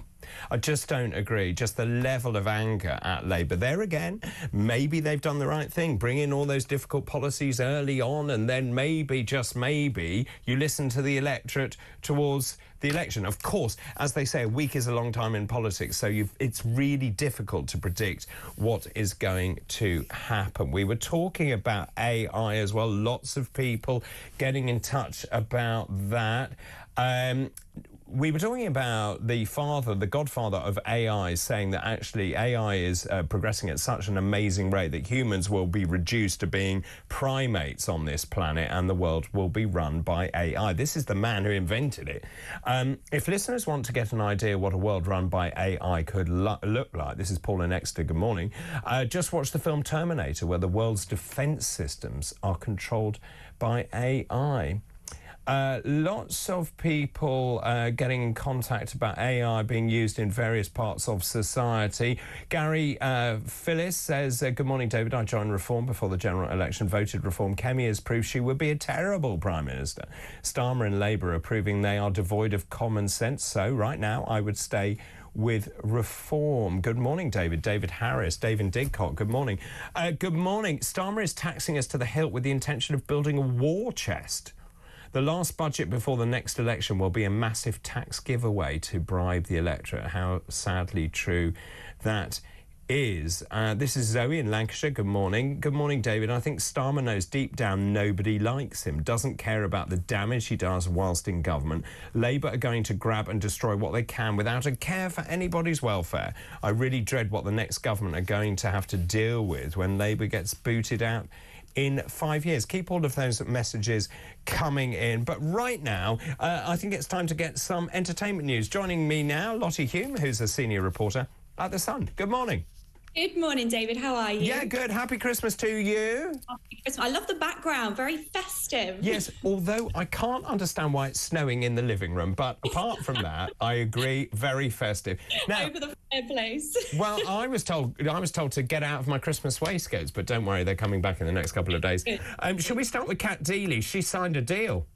She has Kat's new dealie, as we say. So Kat Deeley has signed a bumper new deal to continue co-hosting ITV's show this morning. So if you're a fan of Kat and Ben, it's great news. So The Sun understands that Kat's going to be getting around. So Ben, we're talking about Ben Shepherd there, I assume, are we? Ben Shepherd, yeah. Yes. Ben Shepherd. will also be joining Kat. So Kat signed a new deal. She'll be joining for another 12 months from March until spring of 2026. The Sun understands she's getting around £600,000 for this. And co-presenter Ben Shepherd will also be joining her as well. Obviously, this comes after the wake of Philip Schofield's messy departure last year. And Kat and Ben seem to be, everyone seems to really like them on the show. So, someone's told The Sun that Kat was brought in alongside Ben to steady the ship, and that she's done just that. Ratings obviously were a little bit tricky at the beginning, but that daily drama's finally ended. When they joined, their debut was watched by around 1 million viewers, and now there's an average of around 486,000 people watching. So,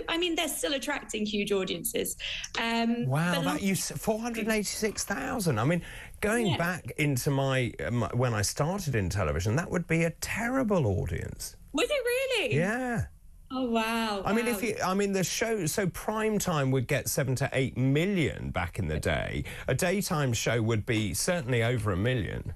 Yeah, well, that's when they started. It was 1 million. So obviously you can see that it's dropped. Hopefully, they must be doing something right, though. Well, they must be. I know Bem. I don't know Kat at all, but obviously that pairing does work. Shall we... this is a good one. So, Christmas songs. There are some good ones, and the one that you're going to talk about is also my favourite. Do you know what? I was thinking, I'm going to ask David what his favourite Christmas song is. I've never heard anyone say that this is their favourite song. Tell us what it is. So, Leona Lewis's festive hit, One More Sleep. It's been named the UK's most played modern Christmas song. Yeah. So, according to data, this hit has now accumulated the equivalent of 14 weeks of continuous airplay on radio and television since it was released in 2013.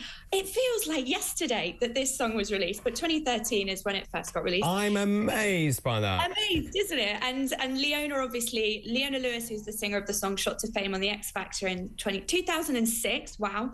The song has made its way back into the top 40 every year since 2018. So this hit was streamed 1,015,463,031 times on Spotify, which means she's raked in £323,296.49. I'm in the wrong game. I need to release I need to release a Christmas single. Please do. But that's the backdrop. That would look great. I agree, totally. Now, that One More Sleep, I really like it. I also like Ed Sheeran and Elton John's one.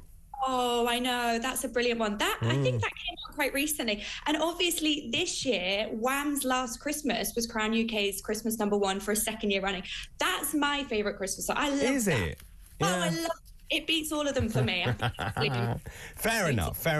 Now, let's move on to Outnumbered. This is the BBC show. It's been going for some considerable time. How did it do at Christmas? It didn't do as well as they thought it was going to do. And I have to be completely honest with you, David. I did tune in at one point and I had to turn it off. And I'm a huge Outnumbered fan, so it kind of broke my heart. But the ratings dip obviously followed a record-breaking viewing figure of 12.5 million for Gavin and Stacey, the finale this day. So, maybe there was a bit of a struggle there. Also, people aren't all tuning in sometimes over Christmas. They'll watch things on catch-up. But it kind of garnered, I think, 3.6 million. It garnered 3.6 million views in comparison to 4.4 million, which was the Christmas special back in 2016. I think what it was is a bit of a depressing storyline. Pete, played by comedian Hugh Dennis, was left to break the news to his 3 children that he had prostate cancer. They were in a new house and some people were commenting on the acting. It just didn't have that same Outnumbered magic. Well, but that's hardly cheery, festive cheer, is it? I know, exactly. I was hoping for a bit of, how it used to be. It's obviously... The kids are older now. It's not that same ad-libbing. It's not the same childish humour that there was, which I think was the magic of Outnumbered. But it's a tricky one, isn't it? I think with the kids grown up and a depressing storyline, it just wasn't the Christmas spirit that we all needed. But it was, it had its moments that were good. Do you know what? I didn't watch any television over Christmas at all. Well, I only had 2 days, but we were just eating. What about Gavin and Stacey? Didn't see it. Have no interest. Same. I'm just not a fan. I can't believe I've met a non-fan. I mean, yeah. 2 non-fans. I mean, I just don't... I mean, everyone keeps talking about it. I've never seen it, so I can't really comment. No, I know. I don't really get it. I did watch it, and, you know, I was glad to see that the final that everyone wanted happen, but... Yeah. OK, good. Lottie, let's just pause for a moment. That's Lottie Hume there, senior reporter at The Sun. We'll continue with the entertainment news after this break.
Across the UK, on DAB+, on YouTube, on the app, on your mobile, the home of common sense. This is Talk.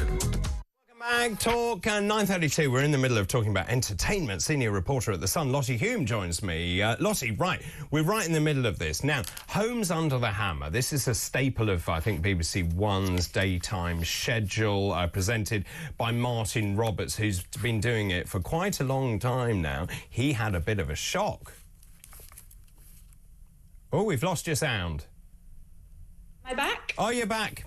I'm back. But this story, David, is quite the story. So as you said, TV star and property expert Martin Roberts has revealed the horrifying moment that the Homes Under the Hammer team found a dead body lying on the bed. So he said that they went upstairs and it was one of the producers came down ashen-faced, declaring that he'd found a dead body in the bed. They all stood around wondering what to do, and then the dead body started snoring. Oh, I thought it was going to be a really good story then. It's quite a strange story. So he's recently spoken about this. He said they went into the house and it kind of felt like it was lived in, probably because it was. And he said that, you know, the producer ran down, was very, very scared about the dead body they'd found. They said this wasn't on the risk assessment.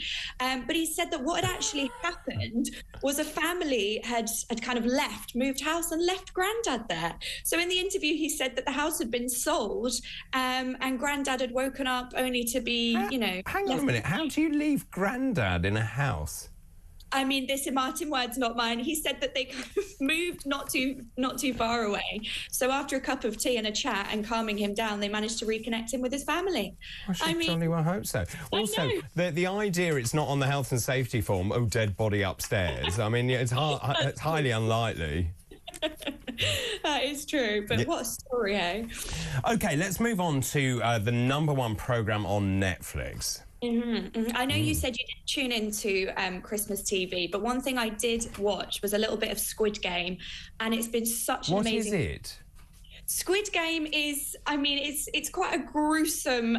It's basically what it says on the box. It's all these contestants play various different games, and they're in it for a humongous cash prize. But sadly, as they go along, everyone that dies makes the pot of money go up. So you're all going to die unless you win the fund. So the first series of Squid Game was humongous. It did so well around the world. The second series is just aired on Netflix, and there's one thing on Netflix that is beating it. So more Brits, this says a lot about us, watched a video of a log fire on Netflix as opposed to the big budget second series of Squid Game. So this is a 60-minute film of crackling birchwood that has topped the streaming service list of the UK's most watched programmes on Boxing Day. So South Korean Squid Game didn't have a chance because we were all tuning into it. I totally get it. If you're in a flat, you know, where you can't have a log fire and you put that on and then you feel right in the spirit. Do you know what? I do it, so who am I to say? You do that? I put it on, yeah, so I'm part of this. Brilliant. That's fair. I'm being told there's what? There's a Bridgerton one as well, apparently. That you can. Yeah, so there's something else you can do today, Lottie. Nice. Well, that'll be going on as soon as I finish it. Very good, very good. Now, should we talk about the Fox dynasty? Let's talk about Amelia Fox. Mm-hmm. This is amazing. So imagine being proposed to every single day. That is what 50-year-old actress Amelia Fox has said. She is with her boyfriend Jonathan Stadlen. They've been together since 2021. And she said that he's so keen to wed, he will sometimes pop the question as soon as they wake up in the morning and then every day. She's spoken about this in an interview. She said, Jonathan asked me to marry him every day. We're not officially married. Just saying we love each other every day has been enough for us in this moment. And it's felt very romantic because there's that choice every day to say, yes, I want to marry you today. But I just find it fascinating because she said he'll ask her in all sorts of different places every day at different times, sometimes when they wake up, sometimes over lunch, sometimes on bed tea. I mean, it's brilliant. Poor bloke. How many times do you have to ask? She's really keeping him on his toes or on his bended knee. Well, very, very much so. And finally, can we talk about Nick Knowles? He obviously has presented a number of programmes, including DIY, SOS and so on. He had an injury, didn't he, in Strictly? He did. He had a couple of injuries, one of which was, during his time on Strictly, changing a tyre, which is very unlucky, and then one during rehearsals of Strictly. And he's had such a time of it. Obviously, he left the show quite early because of his injuries. But he's now shared a video of a healthcare professional helping him up the stairs on crutches. But poor Nick's essentially having to learn to walk again. He's got bandaged up. He's had some huge operations. And he said in a big update to his followers, he said, it wasn't on my letter to Santa for 2 major operations, one to reattach my bicep and a second to build a new ACL and mend 2 tears on the meniscus. But he's really hoping that by the beginning of February, he might be able to start walking again, ready for DIY SOS. It's so unlucky, but injuries do happen on Strictly. I think it's when you sign up, it's a risk. Well, it is a risk, and I think we forget that actually what they're asked to do is incredibly difficult and so quickly. And of course, it's true sportsmanship, isn't it? So you are likely to get horrific injuries if you fall badly. Totally. I think people forget that it is a massive life skill to learn to dance, and it takes huge commitment. And sadly for Nick, it just really, really wasn't his time. It was really tough for him. Talking of dancing, what are you doing for New Year's Eve? Oh, do you know what? I'm just going to a nice... I'm a mum now, so I can't I know really you do are. what I used to do. I've got a 1-year-old, so we're just going to go to a little pub down the road and then probably be back before midnight. But have a nice dinner and things like that. What about you? I'm going to bed because I'm doing breakfast for New Year's Day, so that's very exciting. So I'm going to bed. I don't think I can even really celebrate the New Year until the day, which means that I would be drinking at work, which obviously is not appropriate. Not recommend. Not recommend. Certainly not when the boss is watching. Lottie, I wish you a very happy New Year, happy Christmas. Lottie Hume there, senior reporter at The Sun. Loads and loads of messages coming in. Hi, David. I'm with you. I've never watched Gavin and Stacey. I've got better things to watch. That's Maria in Liverpool. Great show. Thank you very much, Maria. Good morning, David. This is Sarah. A great show as always. I'm an avid viewer of Talk, so I watch Talk every day and every evening too. I do hope you receive and read out my text to you. It's my first time texting into Talk. Well, there you go. All the very best for the new year, David. Also to you, Sarah. Also, this one from Deb says, Christmas Day BBC rubbish. We were talking about Gavin and Stacey there. Glad I don't watch any live TV. I watched when I decided on demand. Eleanor said, just wanted to say thank you so much to you and the team for getting me through this Christmas period. I spent much of it working and you made it much more entertaining. Thank you. Hopefully in a good way. Merry Christmas and a Happy New Year. That's Ellie in Yorkshire. We've also got this one, Mike in Whitney, who says, David, it's so interesting, the amount of people I speak to who are Reform members or voted Reform. It's early doors, though. The media should give us squarely... What?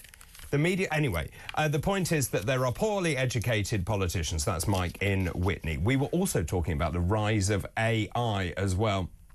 A good 1970s film to watch is The Forbin Project, about supercomputers taking over the world. Oh, yeah, lots of you triggered by the idea of artificial intelligence. It's artificial intelligence at its worst. That's Chris in Ottershaw. So I'm asking this morning, just based on this major poll, this is a mega poll, it's the first one actually since the Labour government got into power. Essentially what it shows is the number of seats that Labour would lose as a result of the change in voting intention. And that got me thinking, just in terms of the amount of flux, if there was a general election today, how would you vote? Who would win? And why would they win? That number, 0344 499 1000. You can text the word talk and your message to 87222. You can also message us on X at talkTV. And send a WhatsApp as well. Always keen to get your WhatsApp messages as well. I'll tell you what, we'll take a break, and then after that I'll take some calls, your thoughts, your messages, more messages coming in as well. 9:42. This is Weekend Breakfast. Good morning.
Let's talk about Kemi Badenoch, Conservative Party leader.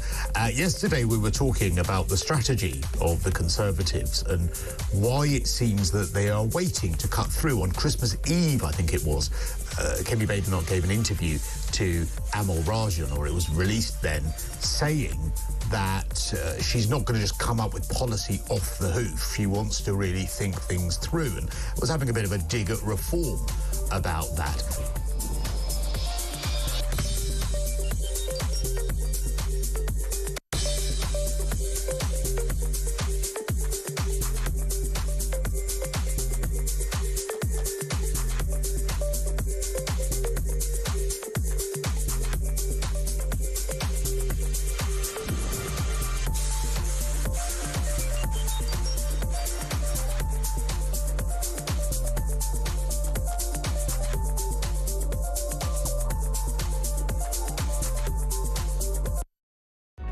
across the UK.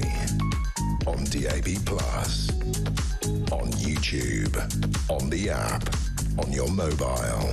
The home of common sense. This is Talk. Welcome back, welcome back. Last part already, 9:45, Sunday, December the 29th. Now, front page of the Mail this morning, Kemi's fury at TV chiefs favouring Nigel Farage, basically complaining that Nigel Farage is on telly too much. This is all based on Kemi Badenoch wading into the numbers of people subscribing and becoming members of Reform UK. Now, I can tell you that the Conservative Party has currently 131,680 members.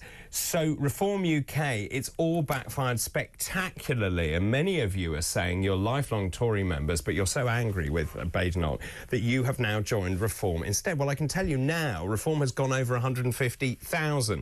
It's the members, as you can see there on the graphic, it's 150,363. What do you make of that? Who caused that? Was Kemi Badenoch to blame? I imagine there are going to be people in the Conservative Party wondering what on earth they have done in terms of promoting Reform UK. And that then feeds into the mega poll this morning. This is the largest poll that's been done since the election. Labour are currently on 411 seats, will drop down to 228. The Tories on 222.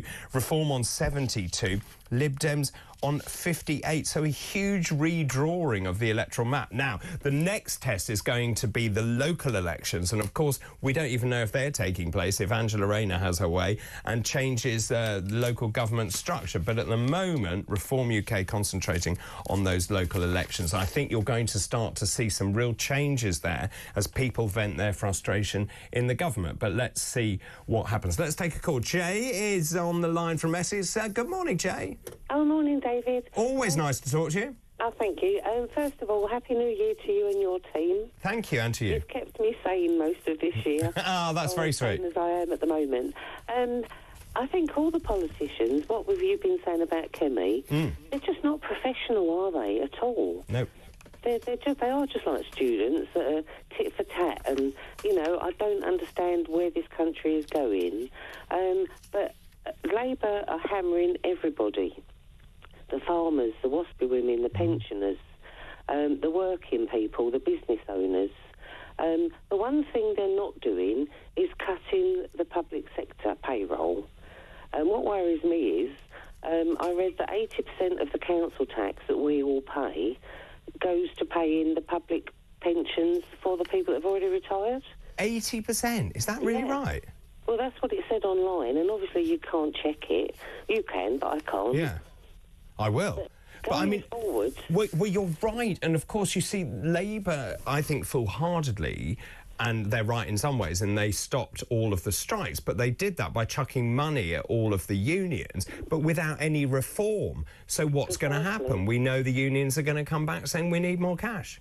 But they're giving them more money, which means their pensions are higher. Yeah. They've got gold-plated pensions. I did look it up online. Yeah. And it said some of the government people can retire at 55 or 60. Oh, lovely. So going forward 5 or 10 years, another crop of people will retire on a huge pension. They'll then have to take people on to do those jobs. Every penny they take from the private sector will be paying for the public sector. There'll be no money for the schools and hospitals. But you see, so Labour loves the public sector. That's their modus operandi, to have a larger public sector. But you're right, who's paying for this lot? Yeah, well, I just thought I'd mention it because, as I say, it's just crackers, the whole way they're doing things. They're hammering all of us. I mean, the private sector pensions took a hammering years ago. And the public sector carry on, they're chuntering along quite happily, thank you very much. The unions have got them a nice big pay rise, brilliant. They all want to work from home 6 days a week, 28 hours a day. It's ridiculous. They're just not grown-ups. But we're the ones that have to pay for it. And can I just ask you, so Keir Starmer is away. I think he's in Madeira. He's gone on holiday. Do you think, and I mentioned this earlier, when he's sipping his rum punch or whatever he's sipping by the beach, how do you think he will reflect on the last 6 months? I don't think he will, actually, because of his brother dying. True. Well, I mean, he has gone on holiday, apparently, but, I mean, if he is thinking... I think he's too thick to understand what's going on around him. And he's taken the notice of the 3 million people on that poll. Yeah. But I would imagine they've gone away just to have a bit of private space. Yeah, fair enough. And I don't blame them at all. Jay, really good to talk to you, and Happy New Year to you. Maureen, good morning to you. 5-year fixed-term parliament should be abolished as, like now, if a madman gains office with the intent of destroying our country, we can't get rid of them. The Fixed-Term Parliaments Act has gone, actually. It was repealed, I think, when was that repealed? 2022. So Keir Starmer could, of course, call an election if he believes that he is losing his grip on the party, which is what Sunak did, took the country by surprise. I think it took him by surprise, actually. The result took him by surprise. So Keir Starmer could call that, but obviously with those numbers, he's not going to do that, is he? Because he has got 411 seats at the moment. Although, that being said, there are lots of grassroots Labour MPs who are deeply nervous about their policies that Labour is enacting, what it's doing to their voting intention in their own constituencies. Many of them brand new MPs, and they're sitting in rural constituencies, and the farmers are less than happy, let me tell you. Lots of other messages are coming in. Good morning, David. This is Linda in Stalybridge. Good morning to you. Happy Christmas. At least Nigel has been around over Christmas, whilst the rest of the government have been on their 6-week holiday. Government should be stopped having school holidays. Guess what, David? They should actually govern the country. I'm asking this morning, who would you vote for if there was a general election today? David, I would vote Reform. I think the only thing I have against that is, sadly, I think Richard Tice is somewhat on an ego trip. Ooh, that's Keith in Merseyside. I'll tell him that when I speak to him later. Good morning, David. Cameron here. Cameron McGregor. I will be voting Reform. I'm fed up with the Tories' only argument, vote Reform, get Labour. That's interesting. The Conservatives appear to provide absolutely no alternatives to Labour's plans. 5 days ago, I cancelled my Conservative membership to join Reform as a young member. Oh, very good. And that's fascinating for lots of reasons. First of all, we know that young people are going to be the key to the next election. This is what Trump did so brilliantly, was captured this new generation of young people. I said that just in terms of the people that I see who are most exercised about politics are young people. As I said yesterday, young people tend to be at their most left-wing when they're younger, but we're now seeing a whole generation of young people who are so disaffected by what they're seeing going on in this country, they are voting for other types of parties, which is fascinating. Vivian is on the line from Devon. Good morning, Vivian. Hello. Hello. I've heard you mention Keir Starmer on holiday a couple of times. Yes. But I heard that his brother had died. He did. And he delayed the holiday, but my understanding he's now gone to Madeira. Oh, right. So I'm wrong. I apologise. No, not at all. I mean, I heard it this morning, but you know, obviously, it's very sad that that his brother died, and people are entitled to a holiday, aren't they? They are. At a time like that, they are. But generally, I'd say no, he isn't entitled to a holiday. And just in terms of just putting aside his personal tragedy, how is Labour doing in your eyes? Dreadful. Why? Because everything they touch seems to be going wrong. What's the worst thing they've done, do you think? Doing nothing about the migrants. So immigration, is that your number one priority? Yes, because it affects everything. Yes, I would agree. And just in terms of those numbers, I mean, he keeps saying he's going to smash the gangs, doesn't he? That they've got a plan. They're talking to all of the agencies in Europe as well. When you look at those numbers coming in, it's absolutely extraordinary, the numbers that are still coming to this country, because there is no deterrent. No, but there's a big pull factor. And what is that? Free housing, free food, free dental care, free medical care. Why don't we going to have pensioners freezing in their houses? Yeah, I agree. Got illegal migrants in warm hotels being fed. It seems deeply unfair. Vivian, thanks ever so much. I wish you a happy new year. Steve is in sunny Chelmsford. Good morning. Oh, good morning. I would just like to say that it's an absolute disgrace. All the money that we're paying out for these asylum seekers, we're not stopping the boats. The pensions are being stopped. Yep. It's an absolute disgrace. I just cannot believe what this country's become. I mean, it's extraordinary. We were talking about this earlier. I was talking to Ryan Sabian. He said, to be this unpopular as a government at this time in the electoral cycle is kind of unprecedented, to be this unpopular. Yeah. I mean, I'm 67. I'm not too bad. I mean, as they, I don't do too bad, to be quite honest. But, this is my country. London was where I was born. And I go there and I'm absolutely ashamed to think that that's my city. I won't even go to London anymore. I'm ashamed. Why? Because it's just full of, asylum seekers. It's just violence. It's just dirty. It's horrible. It's just an absolute disgrace. This country. I lived in Spain for a little while. Yeah. And when I was abroad, you couldn't get nothing. Nobody would give you nothing. No, absolutely.